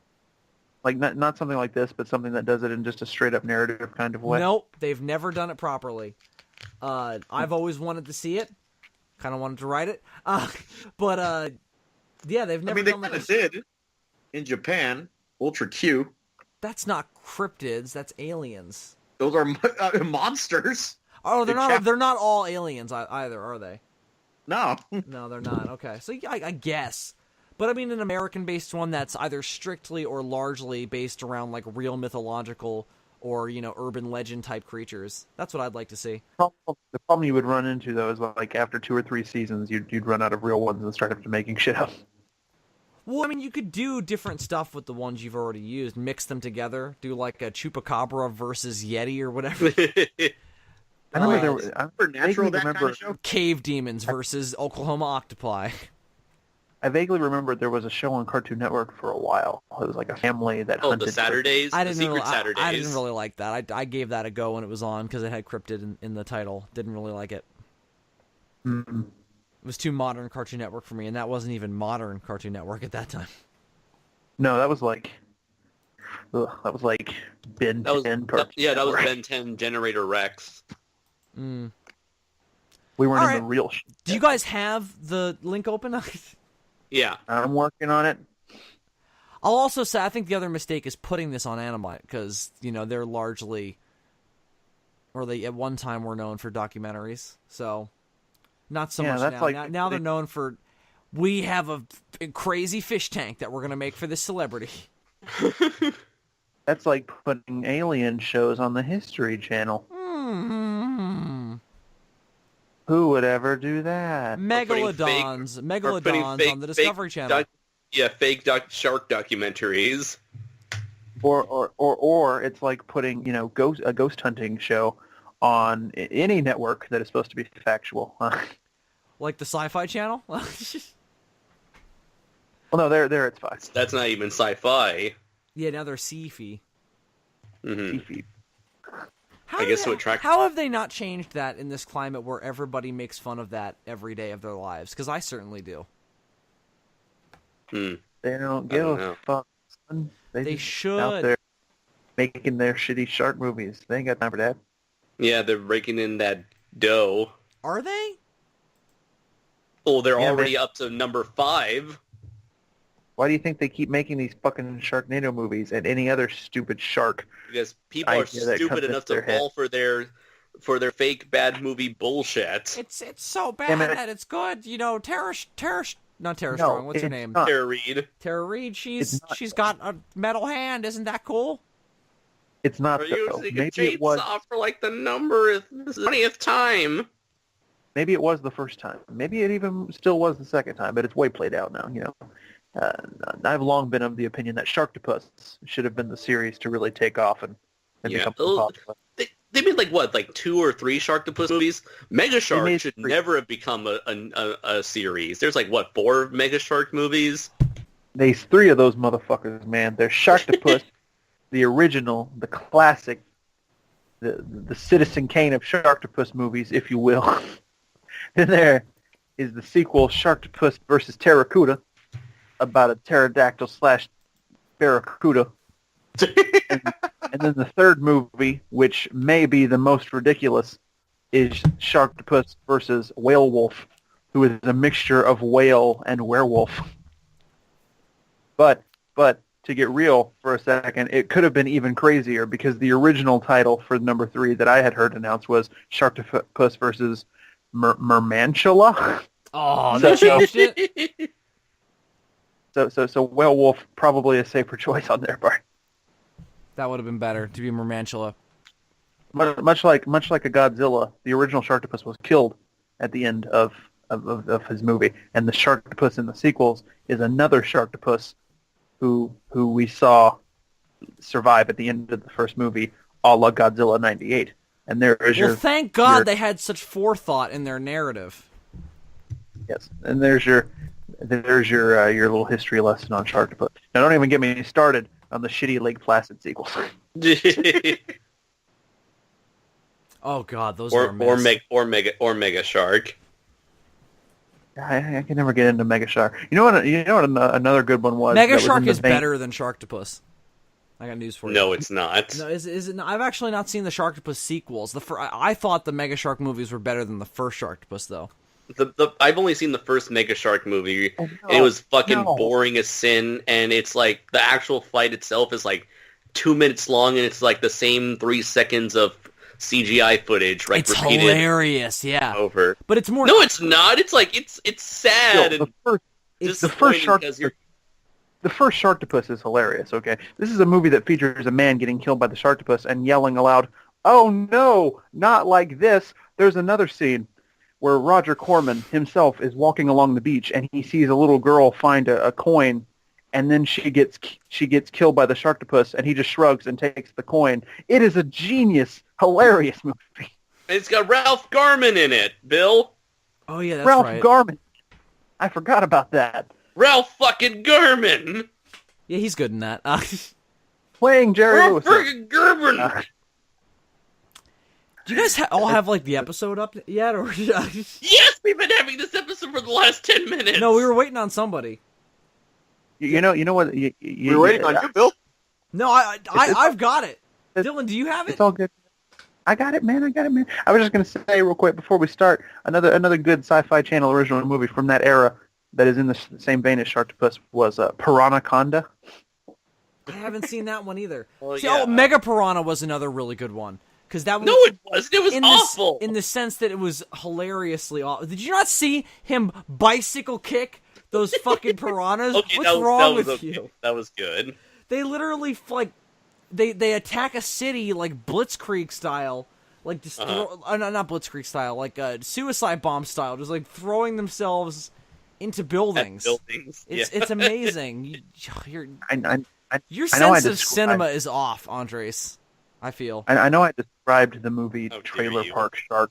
I know I described the movie Trailer Park Shark to you guys on one occasion, but I don't think I did it justice. If you want to see a really bad sci-fi original movie, if you want, just let that assault your senses for however fucking long it is. We'll have to do that. Until we do, though, I hope that you've taken the time to get Lost Tapes up and ready to go. Episode 5, Oklahoma Octopus. Let's finally see what this fucking thing looks like. Let's press play in 3, 2, 1, play. So first things first, Oklahoma, not a state really known for its octopi.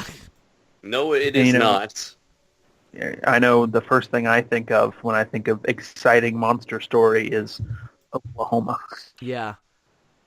Okay, so the following story is inspired by the possibility of their existence, so they're a little upfront about it. More upfront about it than I remembered. Is this just a species of octopus that may live in Oklahoma? I don't know. I've never seen this one. Ooh. Great year. Apparently the octopus has been... Oh, boy. The octopus... Oh, shit. They're doomed. No lifeguards. Oh, no. The octopus took a helicopter down. Oh, my God. This reminds me of the ziplining episode of South Park. Batman's coming down on his bat ladder. Pass down the octopi repellent bat spray. Reacting with the double do. Every year there are more unexplained drownings in the state. This is there really? One of them. So there's a lake in Oklahoma with the They are freshwater victims demon. of a monster. See, the saltwater demon would be scarier because it'd be salty. So, what are the chances that Monarch comes over and investigates this? First, John Goodwin would have to photograph it on a satellite. Then they would get involved. That's Bigfoot right there. That's their Bigfoot. I never liked the design for their Bigfoot. A lot of the designs for their cryptids are no good, in my opinion. Are they at least men in suits? Usually they're practical because they don't have the budget for CG, but that octopus there was definitely CG. I think that's all what we just saw in the intro is all we're gonna see of the octopus in the episode. God damn it. Why'd you pick this one then? I forgot about that. Hope maybe we'll see more of it. We got little glimpses of real octopi a couple minutes ago. But I picked this one again because it's not a cryptid that we're familiar with, and it's hilariously titled, and I've never seen this one, so... God, these people won't shut up! Who won't shut up? The people in the tapes, like, supposedly acting like they're being attacked. Yeah. Look at this douchebag. This is John... Zac Efron-looking motherfucker. Zac Efron meets John Stamos. Oh, look at the way it slows down. Like, look at how tragic this guy... The color shifts slowly to black and white. Of course, they've got one black friend. They've got their one token black friend. Yeah. By this point in the evening, Cartman's diarrhea was severe.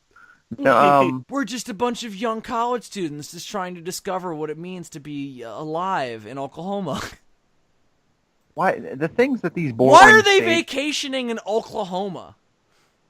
Yeah. the things that these boring states do to try and be interesting, you know, Iowa has like the election. Oklahoma's like, we got an octopus. We got a bloody octopus, we do. Yeah, it's not very good, is Do it? they really talk like that in Oklahoma? No. That was like a Scottish accent.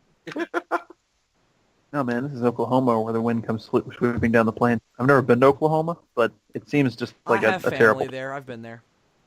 In Oklahoma? Yeah. Ugh. They hate it there, trust me.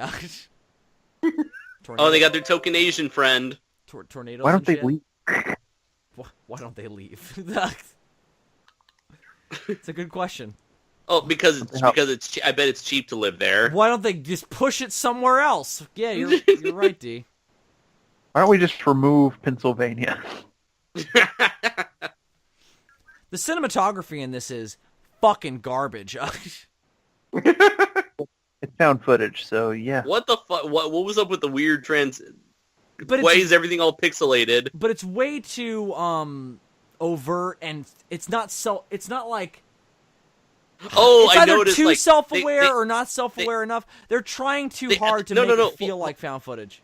Hold on, they act like a truck just passed them, but they just moved the camera down so they didn't have to show an actual truck. Yeah, like I said, this is super low budget. Like, do you think this is really Oklahoma? I doubt it. They probably were like, let's go to the local place. No, this could be like California for all we know, with all that greenery and the desert. Like, It doesn't look. It doesn't look look at like this Oklahoma. real picture of a lake monster. This famously debunked lake monster picture. It doesn't look like real Oklahoma, and I've never been to Oklahoma, but I imagine that it looks much more, you know, just. I've full heard of that despair. monster sound effect before. A ferocious monster. When I think of Oklahoma, I just think of like dust and cowboy hats, and I haven't seen either of those things yet. So, I'm. Yeah, they should call the cowboys to wrangle the octopus. Valley of Guanji style. That would be an awesome movie. Maybe not. You see, this is the other problem. Like, this is just a lake monster where you're like, clearly you guys are trying too hard because there's no unidentified monster in there. Like, there's houses on the other side. Like, come on. Yeah, at least Loch Ness is like 800 feet deep and murky as shit and huge. This is just a lake. Look at them pretending to have fun. Just like we are. So that's why I picked this. It's relevant to our situation. See, look, they're trying to have a little love story here. Like, come on in, the water's nice, just like my body. I know you're filming me, yeah. And yeah, she's all right looking, but you know what? I'm here. Oh, fuck. What? Oh, fuck. That's definitely not the only glimpse we're going to get of it. My God. I did see that. Thank you, cameraman. We all saw that. I didn't see nearly enough of it, but I did see Press it. the record. Press the stop button so you can go back to it and run over and show your friends. Show your friends. Show your friends the footage. Show your friends the footage. Do it. Show your Do friends. Why are they walking towards the... I think they're Towards- stretching. Guys, we I have think to they're go find out what that terrifying monster was. I think they're stretching the found footage for me a little bit here, because who holds a camcorder while wading into a lake? I don't think he's in the water. I think he's on the beach. Like, look at this hot girl that totally is okay with me filming her from afar. He came along to the lake so that he could hang out on the beach and film them. Yeah, isn't that fun? So they're pointing out, like, oh, even though octopi are traditionally saltwater creatures, other animals have transitioned to freshwater before. You know, like bull sharks can do that.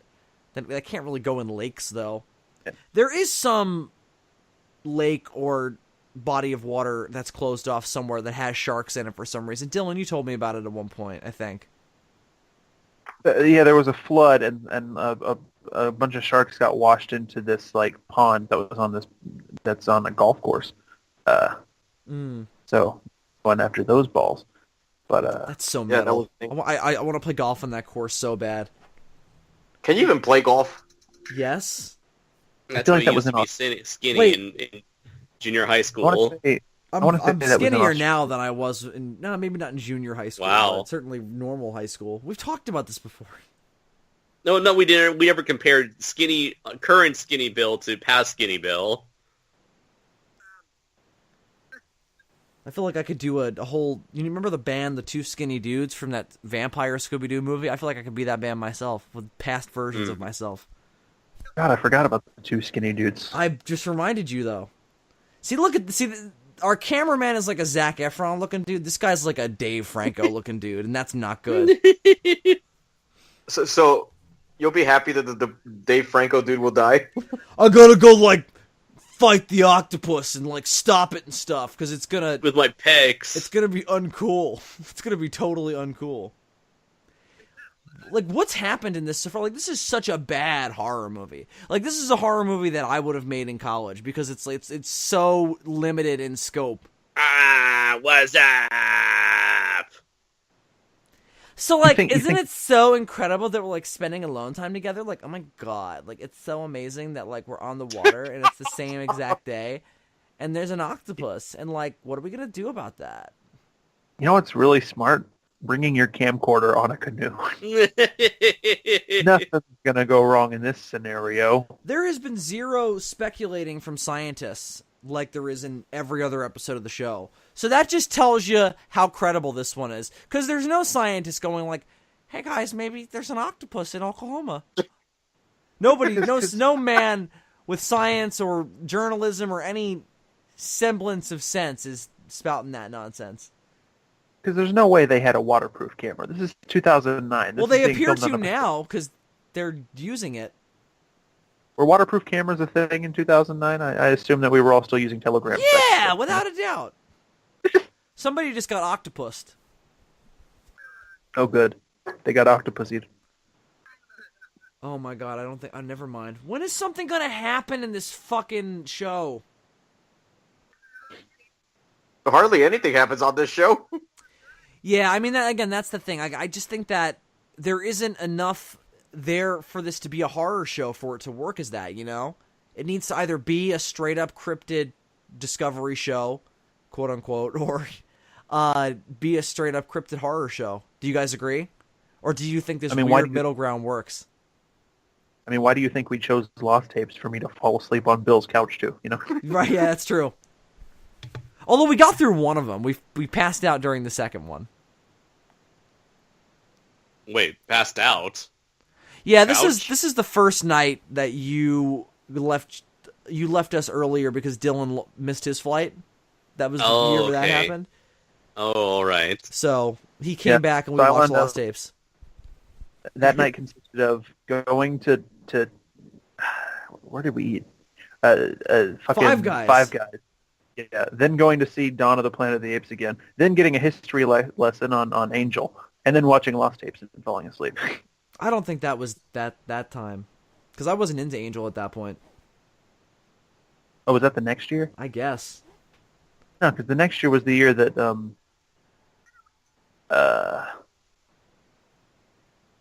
fuck, I don't remember. They're all running together. Why isn't Dave Franco dead yet? I asked That's myself Steven that question. Franco.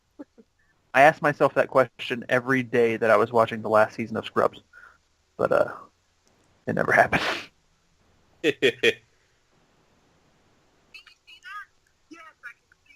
I can see that your acting is bad. Oh yeah, that's the other thing. Acting. Thank you. How's that? What do you guys? Oh my god. Can you believe it? We're doing all this stuff, and we're saying stuff, and like nothing is happening. Can you guys believe they expect us to like memorize all the words on these pages? Like that's so crazy. Like why would they make us do that? I'm just gonna let my pecs do all the work, man. I'm starting to wonder So just. he's trying to suck in his stomach. Yeah, he is totally. I'm starting to wonder just whose body this cameraman came along to stalk. You know.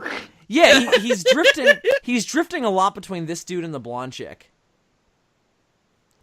Are they trying to play that they're like trapped on this barge? Because if so, I didn't get that sense at all, and the shore is like 20 feet away. Oh, well, that was nice. The octopus can't get all of you. Just swim. I don't think that's what's going on, though. I think they're chilling. I don't think the octopus is yeah, fucked well, with them. whatever, man. If you can't appreciate my joke, I'm just gonna go off on my own, bro. Is he gonna like Tyler? Is he gonna go off and smoke weed and like fucking get killed by the octopus? Is this gonna be that kind of show all of a sudden? Come here, it's okay. I know that your boyfriend made a practical joke that didn't work, and that's really bad. But you know, we'll turn into Patrick Warburton there, Tyler. Tyler, comfort her. You need to get back over here, Tyler. Look, now you're dead, Tyler. What are we gonna do now? I feel like this show would be much better if it had Patrick Warburton in it. Hello. Tyler, didn't anybody ever tell you to the boat flipped. Oh, God. How did that happen? Didn't anybody ever tell Tyler to rock the boat but not tip the boat over? This is... Oh, they never showed the boat tipping over. Well, how did they not see it? It's a big open lake. There's nowhere... It's like, what, like 20 feet away from them? See, what happened is the two wheels had to God.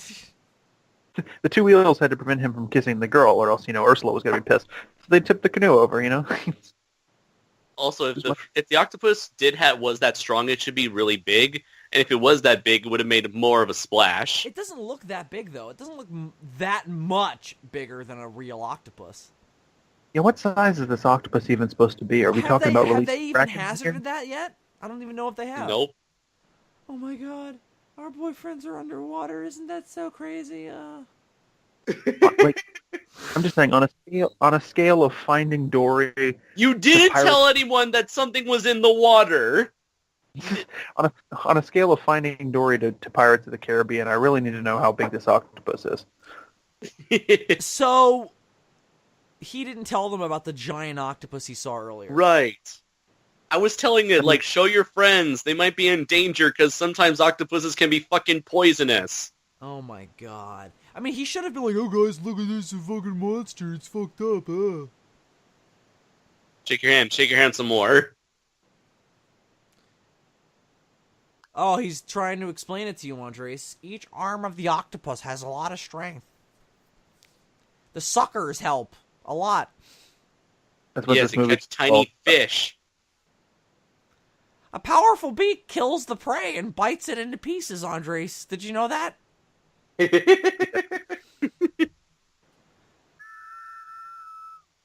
is suddenly GMK. Are they going to try and kill a dog with some statues? They didn't kill the dog, did they? They tried to. Somebody help us. We're trapped by an octopusy. Sean Connery wasn't even in that movie. I know, but how do you do a Roger Moore impression, Bill? You don't. A British voice. Yeah, I'm definitely not just shaking the camera right now. Keeping the British end up, sir. Oh, and he's supposed to be breaking the fucking pier. Yeah, that's the... Oh, boy. All right, so it's a slightly different color than your traditional octopus, and it's of size. It's of a certain size. It's pretty sizable. This movie is so dark. Who directed this? Gareth Edwards? Yeah, this is sort of like the because Matt Reeves directed Cloverfield. This is like the Matt Reeves, Gareth Edwards approach to monstering, but all the worst parts of their movies, of two movies that I like, kind of. That's an interesting question. Is Cloverfield better than Godzilla 2014, or vice versa? Yeah, maybe. It might be better at what it sets out to do. They're probably about as good as each other.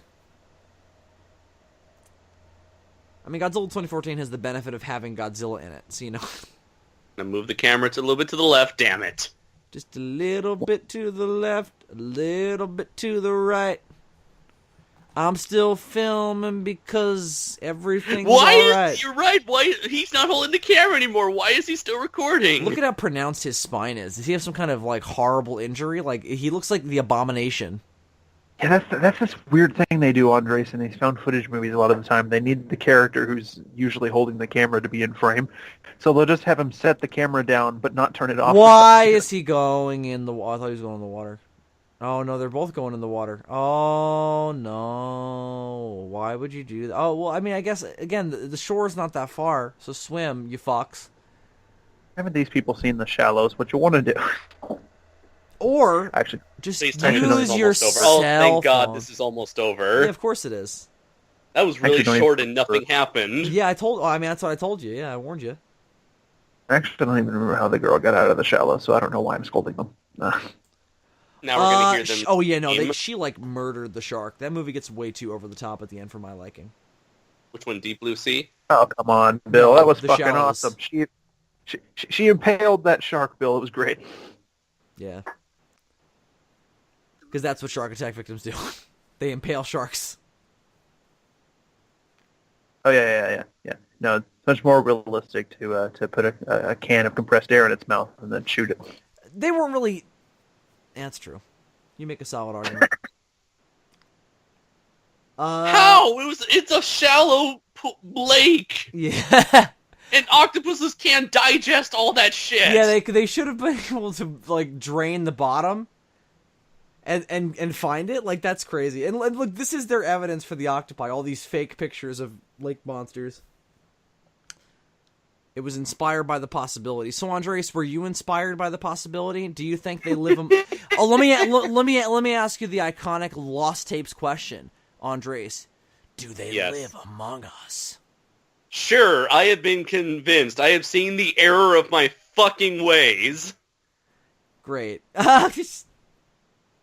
So, Andres, that was Lost Tapes. That was your first exposure to it, right? Yes. What did Thank you... God I didn't. Thank God I never wasted my time with this bullshit. Did you not like it? You heard Bill. Like it? Oh. I feel like Bill. Oh. I feel like Bill chose a really poor episode to be here I was first. ecstatic by it. Every episode is exactly like this. There wasn't Yeah, even but a a lot of proper them- ending. They but a lot of copped them are out by more- having it filmed from a distance. But a lot of them are at least more interesting, Bill, based on the fact that the monster isn't an octopus. Tell you what, we'll watch one more. We'll do one that I actually kind of like. At least conceptually. These are short, so I figure this won't extend the podcast too crazy much. So we're going to do a Season 2 episode. I will get you guys a link to it, called Vampire. Oh, I can find it here on the playlist. Yeah, see if you can get it. Yeah, fuck your link. All right.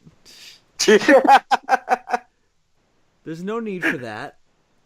All right, we got vampire. It's the first one. Season 2, First Episode one. 1. See, Season All 2 right. looks way more interesting than Season 1, Bill. Look, you got a vampire, you got a lizard man, you got a southern Sasquatch. I didn't know they made a film about me. You got a werewolf. Well, like I said, I wanted to pick one from Season 1 to get the sense of how it started. So here we go. Season 2. Again, I remember liking this one a lot more because the idea of it is sort of interesting, and they don't just do a straight-up vampire. They do, like, sort of a cryptid version of a vampire. So that's kind of cool. So you guys all have it up? Yeah. All right. Wait. What was it? Vampire. Season 2, David. Episode 1. Season 2, Episode 1. Can we watch The Mothman? No, because that one's really boring. It's kind of interesting, but it's really boring, and you don't see the Mothman thing. is one of my. Oh damn it! Mothman's one of my favorites. Yeah, I mean, you see them, you see it for a second in that. You see the monster more than any other in this one, though. You see them quite a bit. The vampire or the Mothman? They're vampires, quote unquote. Okay. So that's why I picked this one. All right, so let's press play for Vampire. In 3, 2, 1, play. So the idea here is that they're not vampires stalking people in the streets or in nightclubs or whatever, and they're sexy Bela Lugosi's or whatever. They're like feral raccoons that live in walls. Well, what's the point? What's the difference between a vampire and a Strigoi vampire? That's a different episode. I know. Since we're not going to watch it, I demand answers. I haven't seen that one. I didn't even know it was a thing. Oh my god, we're in Venice! North of Venice, Italy. What does this have to do with the episode at hand? Because I don't remember this. That doesn't happen. Oh, they're trying to present like, oh, these were real vampires, or were they?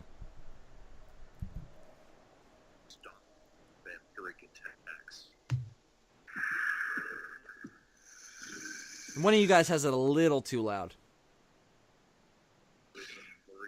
Might have been me. See, that's the problem. I like this one. This one would be great if this was a strictly fictitious cryptid anthology series, you know?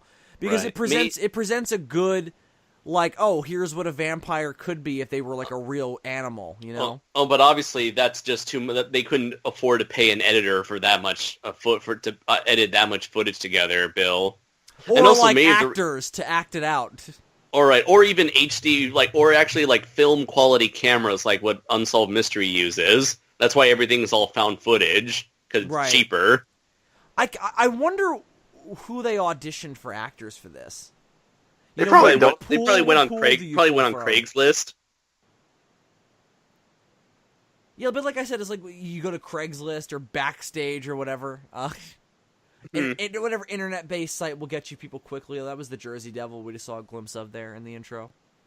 Oh. Do you believe? You tell me. I want to believe. What do you guys think of that concept, though, of doing that idea with vampires? Like Twilight Zone with vampires? I mean, or the Twilight Zone... Wait, what was your question? The idea of doing these vampires that live in walls and shit. Walls is kind of weird. Damn it. You'll see. What is this? What's the deal here? Boo. Oh! Wait, there it is. This is footage of Andres' time at the airport.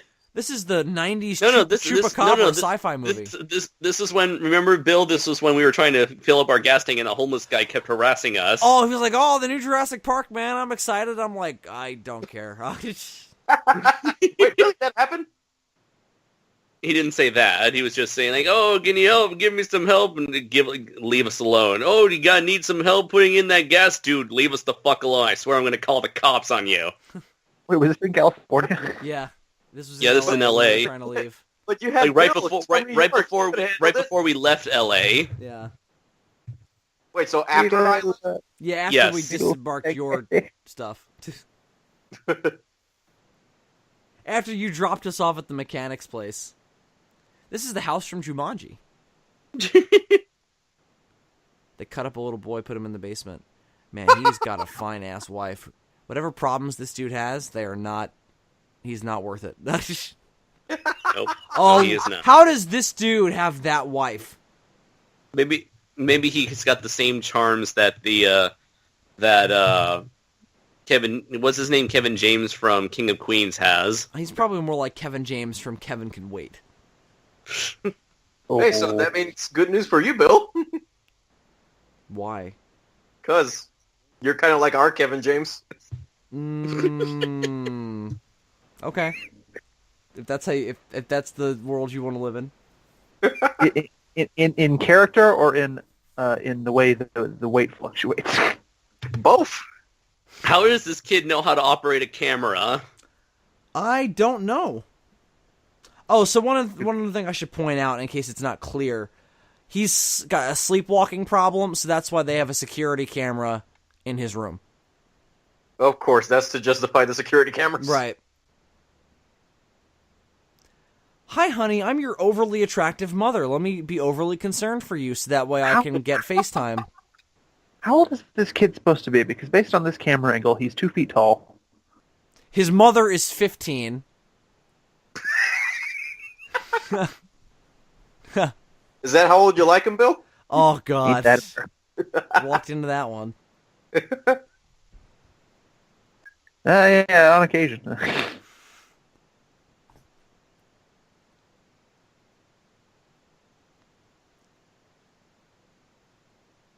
This is really creepy because she's looking at him behind the camera. I feel like she's trying to look behind my computer. Yeah, she shouldn't do that. No, there's terrible things under there. Are we gonna get a glimpse of the? Oh my God! They shut a door. Is that what they look like? Not that good. Vampire Encyclopedia. I'm Googling that right now. Skeptical Inquirer magazine. This guy looks like he's a lot of fun. Encyclopedia Vampirica. Hey, there's a movie I've seen. Not a movie you particularly like, though, is it? Mm-mm. It has things that are important to cinema. That's how I feel about Nosferatu. There's a Blu-ray version. You're going to get that? Probably not. But I thought you said it was an important piece of cinema. That doesn't mean I have to spend money on it.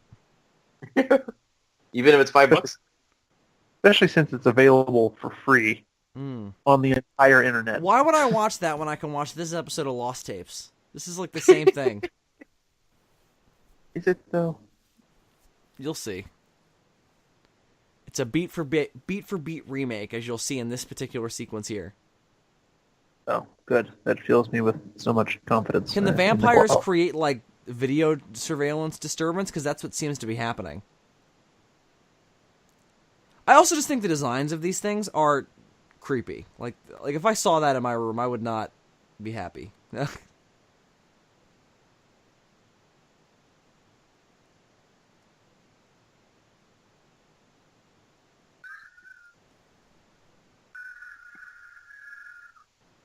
Just go. That's some damn fine acting from a kid. Just look in the closet. Just go in Was there. that acting? You'll see them. You'll see where they're coming out of. They're not Was ghosts. that acting, kid, or was it just audio of Bill finding a spider? You be the judge. Both.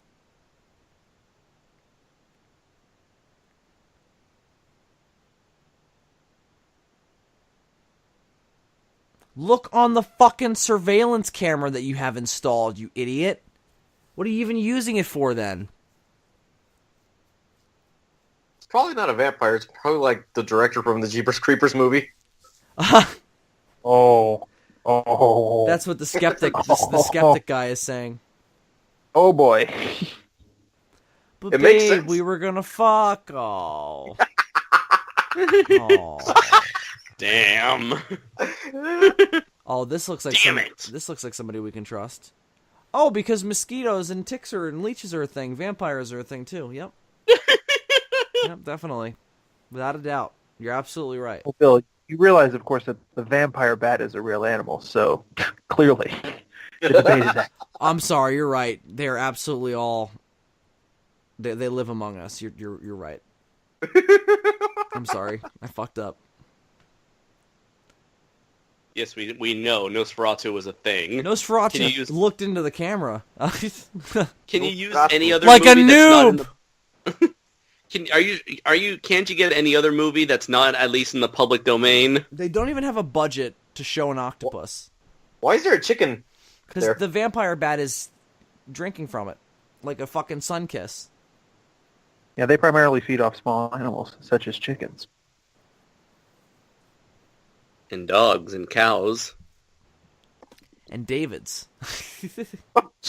I'm bigger than the vampire bat. Oh, Exactly, wow. that's why. Sorry, excuse me. Are you bigger than the vampire bats from Indiana Jones and the Temple of Doom? I think not. Are you bigger than a 5th grader? New game show coming to Fox. Are you bigger than a 5th grader? So vague. The new penis comparing contest, which the results may surprise you. The results may get us all in prison. You won't believe contestant number 3. Aren't you guys so glad we bought this nice-ass house? Why? I'm glad that they at least try not to do any stupid jump scares. Where Yeah, they could have we'll easily see. had her say, "Hey, Kevin!" Ah! Oh, yeah, oh, you mean like a fake out? Yeah, there's been nothing like Yeah. that so far. I remember the stupid one from Paranormal Activity 4 or 5 where this girl checks out some treehouse. She turns around 180, and boom, the creepy kid's face is up in the camera, in front of the camera. You mean the Mexican version of Paranormal Activity? No. I think it was number 4 because Mexican version was number 5, and then You number believe 6 in was vampires, Mr. Squirrel? Your opinion is valid to me more than any others.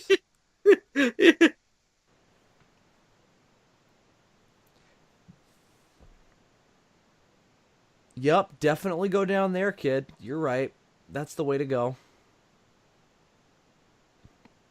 Oh, there's the exterminator. He's not played by John Goodman. A mistake on their part. It was an arachnophobia reference for those of you wondering. Although, in this world where there are vampires living in people's houses, they should be a known phenomenon, because somebody would have found them at this point. Living in David's basement. Oh, they try to do a jump scare. Yes, they do. Why my basement? Why your basement? Because your basement... Your Why basement my- is more fascinating than any other basement I've ever seen. Or not seen. Because I haven't seen it. And you're so vague about what's in it. I really So hope vampires could be in it. Well, thanks for the nightmares, Bill. You're welcome.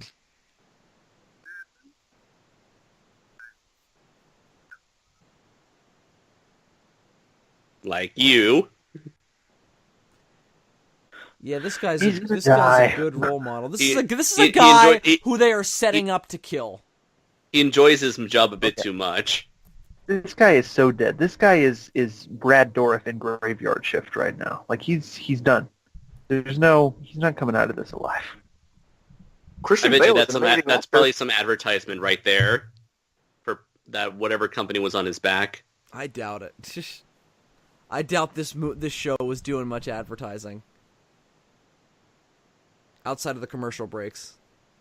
Except no substitutions. The commercial breaks, or as they were known on Lost Tapes, the best part. The reprieve.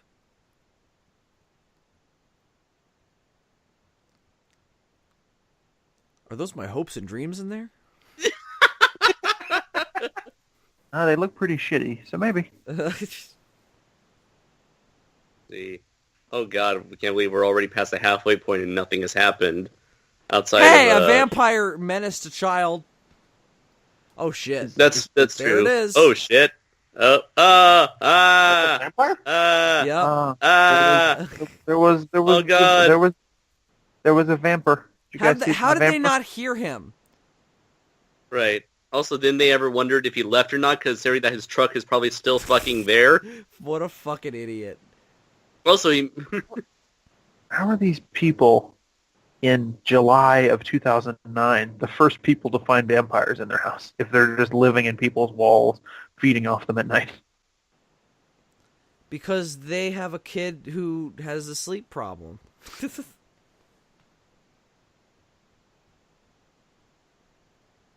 Even the mother's like, yeah, I can't even believe this. This is a bunch of bullshit. My son shouldn't be allowed to wield hammers. He's not the mighty Thor.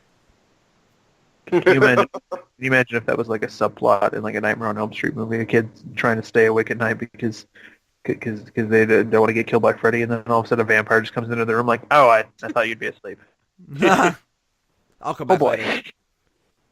Awkward. As terrible as these parents are, at least they're not Daddy-O-5. At least I'm they're sure you not guys have on heard a about beach them. looking for an octopus. What the fuck? Like the weird music, it's like done. They have cancer. I wish those people had been on a beach looking for an octopus, as opposed to being on a beach and just, there's an octopus. Maybe. If they were actually looking for the octopus, it would actually be more entertaining.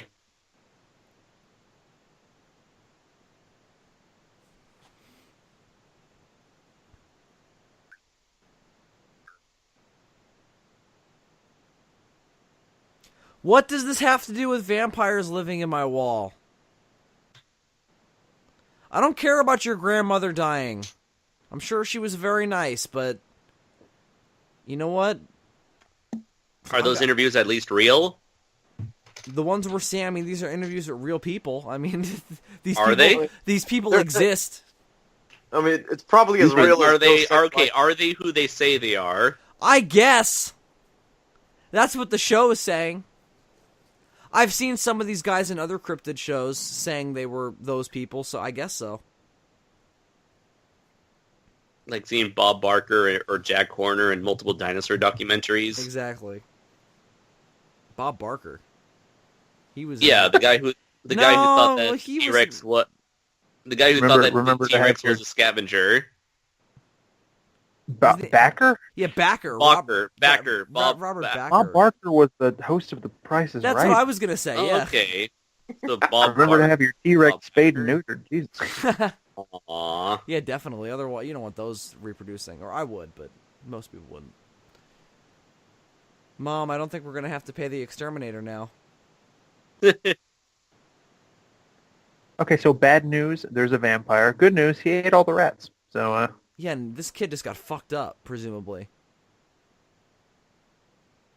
Okay, that is pretty creepy. That is pretty creepy.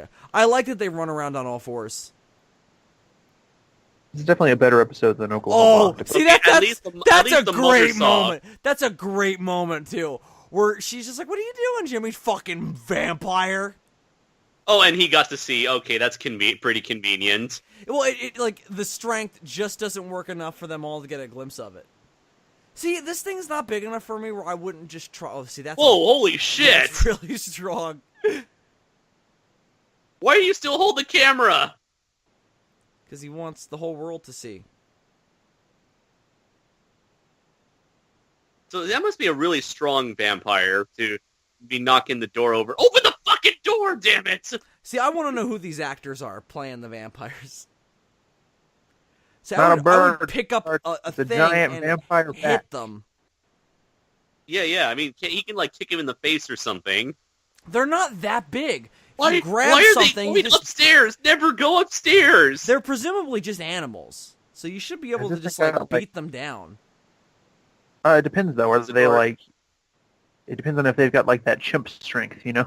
That's true. Yeah, they seem to Yeah. be more like primates, I guess. They seem to be like crosses between like He's got a this vampire whole- bat type of deal and like a rodent and like a primate. Yes. I suppose the idea is that if, certain other mammals and insects have evolved Jesus blood-sucking Christ. habits, why couldn't some sort of primate, That's what. Oh, it's the brick. It all comes full circle. Bread. Well, What? kill that one. There you go. He's gonna pop out, or there's gonna be Okay. another one. Oh, No, I think that's it because we're about done. Yay, we killed one and the rest of them ran off. So, how did they never prove that vampires existed with all this footage Right. they had? And the fact that they and survived. there's a corpse now. Yeah, what do they do with the body? Unspeakable things. So Hey, apparently Barry. a vampire can be killed with a brick. Yeah, great. Is the more Well, I'm glad that we all learned that from Lost Tapes. There it Do you is. suppose a stake in the heart would work? So, tell me, guys, do they live Yeah. among us? Probably not. Nah. But it would be kind of interesting if they did. Again, I think Fake news. conceptually that conceptually, that one's interesting above all else. But that, my dear gentlemen, is Lost Tapes. Okay, that was definitely a much better show, a much better episode, but it just turned out to be a very cheap B-movie horror thing that would have been shat out into theaters on like this month in Halloween, only to get panned by critics and because it was so cheap, it'll make its money back by stupid teenagers who want cheap thrills, and it will be soon released on DVD and be forgotten throughout history for the rest of history. I don't even know if it would make its money back, Andres, because it'd be up against it right now. But considering how cheap it is... Yeah, but would it be better if it was more honestly done that way? Or is it better as this weird half documentary, half not thing? The thing is, it's too cheap to work as like a unsolved mystery, half documentary, half movie reenactment thing. It's like either you go the whole 9 yards with and make it look like a movie and not a cheap found footage thing, or you can make it into like one of those cheap compilation found footage movies like Wreck and do it like that. What if they? Well, what if it was just a series? Like you just have it be a found footage series where it's just like, oh, this week we found fake footage of the chupacabra. You know, like it doesn't have to have this this veneer of documentary. Maybe it happened, maybe it didn't. These boys were never Yeah. seen again, even though we should don't totally really be able to find their bodies. Because they don't really provide enough information. It's like it half-asses both sides. Yeah, you're right. You should do like one or the other. Yeah, that's always been my problem. My problem with it now. Again, when I was young, the novelty got me. It's not entertaining enough, nor is it informative enough. That you've summed it up very well. Thank you. Yeah, the problem is, Blair Witch got away with it not showing anything because they were like the first people to do it. Uh-huh. Well, the first. But technically, it was Cannibal Holocaust. Thank you very much. Was that before Boggy Creek? Anyway, it was. Boggy Creek isn't found footage, though. Yeah, that's true. It was a different time. They didn't have to show as much. They could get away with that. But ever since then, found footage, like anything else, they've had to keep upping the ante in terms of what they show. And now it's to a point where you can dick around for a while, but eventually I better see some shit, Mm-hmm. Right. I mean, I like the vampire one because they don't fuck around as much, but the octopus one was embarrassing. Yeah. So, yeah. And there are other episodes of this show that are worth watching. Again, I just think it's worth watching if you're into cryptids because it's like, oh, well, what if we're not... What if we didn't have to rely on, editing something to look like it may have happened, and we can just be like, oh, well, this didn't happen, but what if it did, Yeah. The octopus one felt to me like the episode of Lost Tapes you make when you've ran out of money in your budget for like the whole season, and you're like, oh, what can we do? Yeah. Oh, what can we do? An octopus, I guess. Oklahoma. The vampire one, at least, had something behind it. Mm-hmm. Some of the shots of the creature were pretty interesting. So, at the very least, there was that. Also, I bet you like the Mothman is pure bullshit because no modern day sightings have ever been made of the Mothman. Well, that one is actually set at the time. It's the plot around it is not bad. It's the creature doesn't kill anybody. It's all about a guy who's obsessing over it. It's like a cheap version of the Richard Gere movie. And it's actually I like it better than the Richard Gere movie. I'm so surprised. Fuck that movie. Oh my god. Isn't like the Richard Gere movie? What? Yeah, he's not a good person I like. So anyway, that's Lost Tapes. Hope you learned more about yourself than anything else. So cryptids, who knows? Indeed. So when we return to our normal cryptids, who knows? I'm not sure what we'll do because next month. During the month of October, although technically when we're recording this, it is October, but and when they watch this, it will be October. Right. So in the proper next SOS episodes that we'll be doing in October for our Halloween extravaganza, we'll be doing all trivia games. We're going to be doing a whole bunch of trivia-based SOS material. and it's going to be a varied amount of Halloween and, horror-based material. We're going to be doing some serial killer-based stuff next time. I never agreed to this. Well, it's it's too bad. We may have a special guest. We will definitely be having a special guest in order to partake, because Dylan helped me make the game this time, so he can't partake. So we need somebody else to partake in the game. So Brayton, our trusty editor of intros and title cards, will finally be making his overdue appearance on the podcast as one of the contestants on the trivia games. So he'll be on both episodes in order to partake in that and many more things. So different stuff for SOS coming in the future for the month of October.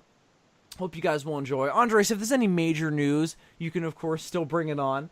Okay. But we're going to largely keep it to the games because we're designing them to be longer, so that way they can fill out more of the runtime, be meatier, be more befitting of the SOS extravaganza. So that is what we're going to be doing next time. Look forward to that and many more things. So yeah, what else should I? So the first one's going to be serial killers, real world kind of bent. The next one, and we might do like real world conspiracies. Might throw those in there as well, but I think we might have too much already with the serial killer, so might not have room for it. Spoiler alert: Illuminati confirmed.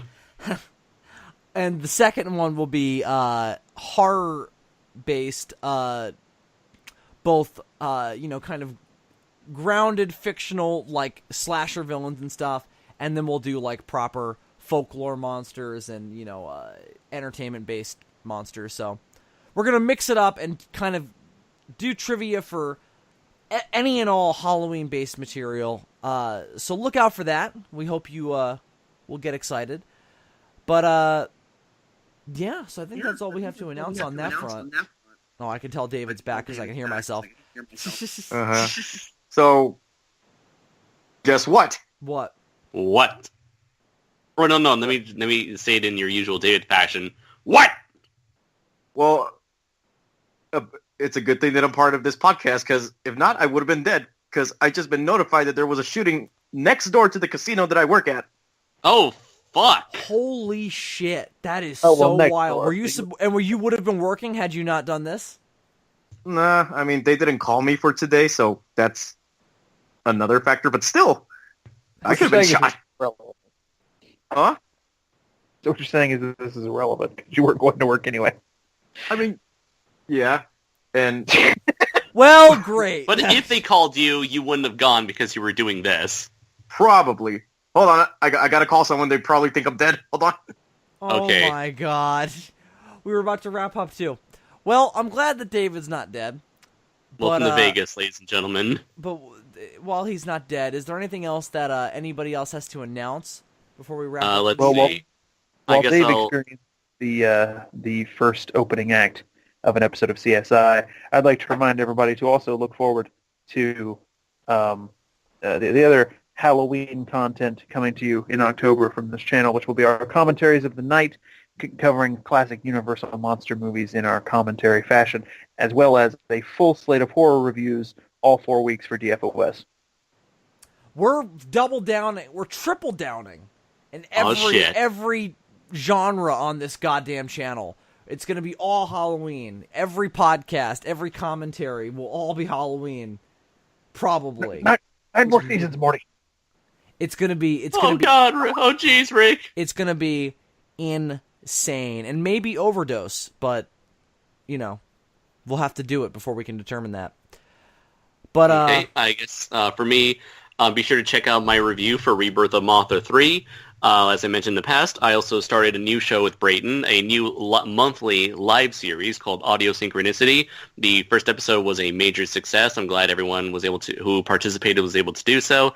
And October 7th will be the second episode for Audio Synchronicity. And I also made a new video with my friend Inshoma, where we give our first impressions on Kamen Rider Build based on the first 4 episodes. And finally, I'll be having my 4th annual Shoe Watch Halloween live stream at the end of the month. Awesome! I can't wait. I'm excited that you and Brayton are doing a series now because you guys are fucking hysterical together. So you definitely should. Thank you. Thank you very much, man. It means a lot. That's why we started Audio Synchronicity. Yeah, I mean because of the success of the 2,000 sub live stream. Yeah. So we were surprisingly I think you guys will definitely do well in that. Thank you. We were surprisingly able to hold up quite an audience of at least like 10 people for 6 hours straight. And finally, I'll be appearing on Brayton's channel under his new series, VHS. I forgot what the 3 letters stand for, but it's a new review series similar to a bit to Best of the Worst on Red Letter Media, where they talk about movies and then cut to their reactions to said movie every once in a while. And this first episode, I'm not sure I'm not sure if I can spoil what the movie is we're going to be reviewing for the first episode of VHS, but it will be a cult classic. He also asked me to be on that show at some point, so I will also presumably be making an appearance. I won't spoil what for, but he'll be covering genres and franchises that I may or may not have things to say about, so I may make an appearance on that at some point as well. Sweet. Yeah? Would this cult classic happen to be Youngery? No, it is not. It is actually enjoyed by most people. Holy fuck! Who cares about that then? Who wants to enjoy things? Is it Samurai Cop? No, not Samurai Cop. It's more mainstream than that. Oh, so it's so boring. All right. Aw. Great. Oh. No. I'm thinking about this now. Well, what else needs to be said, dear children? Nothing? Nothing else needs to be said? Oh my god. Well, we're ready to go off into the rest of the month of October now and get ready to jump out of garbage cans and scare people and then accidentally fall out of the garbage cans, crack our skulls open, and die on the streets. Or get hit in the face. Well, my scenario was way darker and more well thought out, so... Until next time, everyone, I am the Worster, a.k.a. Zazubaar. I'm Gorzard, and I'm still alive thanks to this podcast and not working today. I'm Super Team 64. I'm also alive, unfortunately, so... And I'm Andres, a.k.a. Kaiju Noir, and you're welcome, fellas. The science is sound, but maybe it shouldn't be.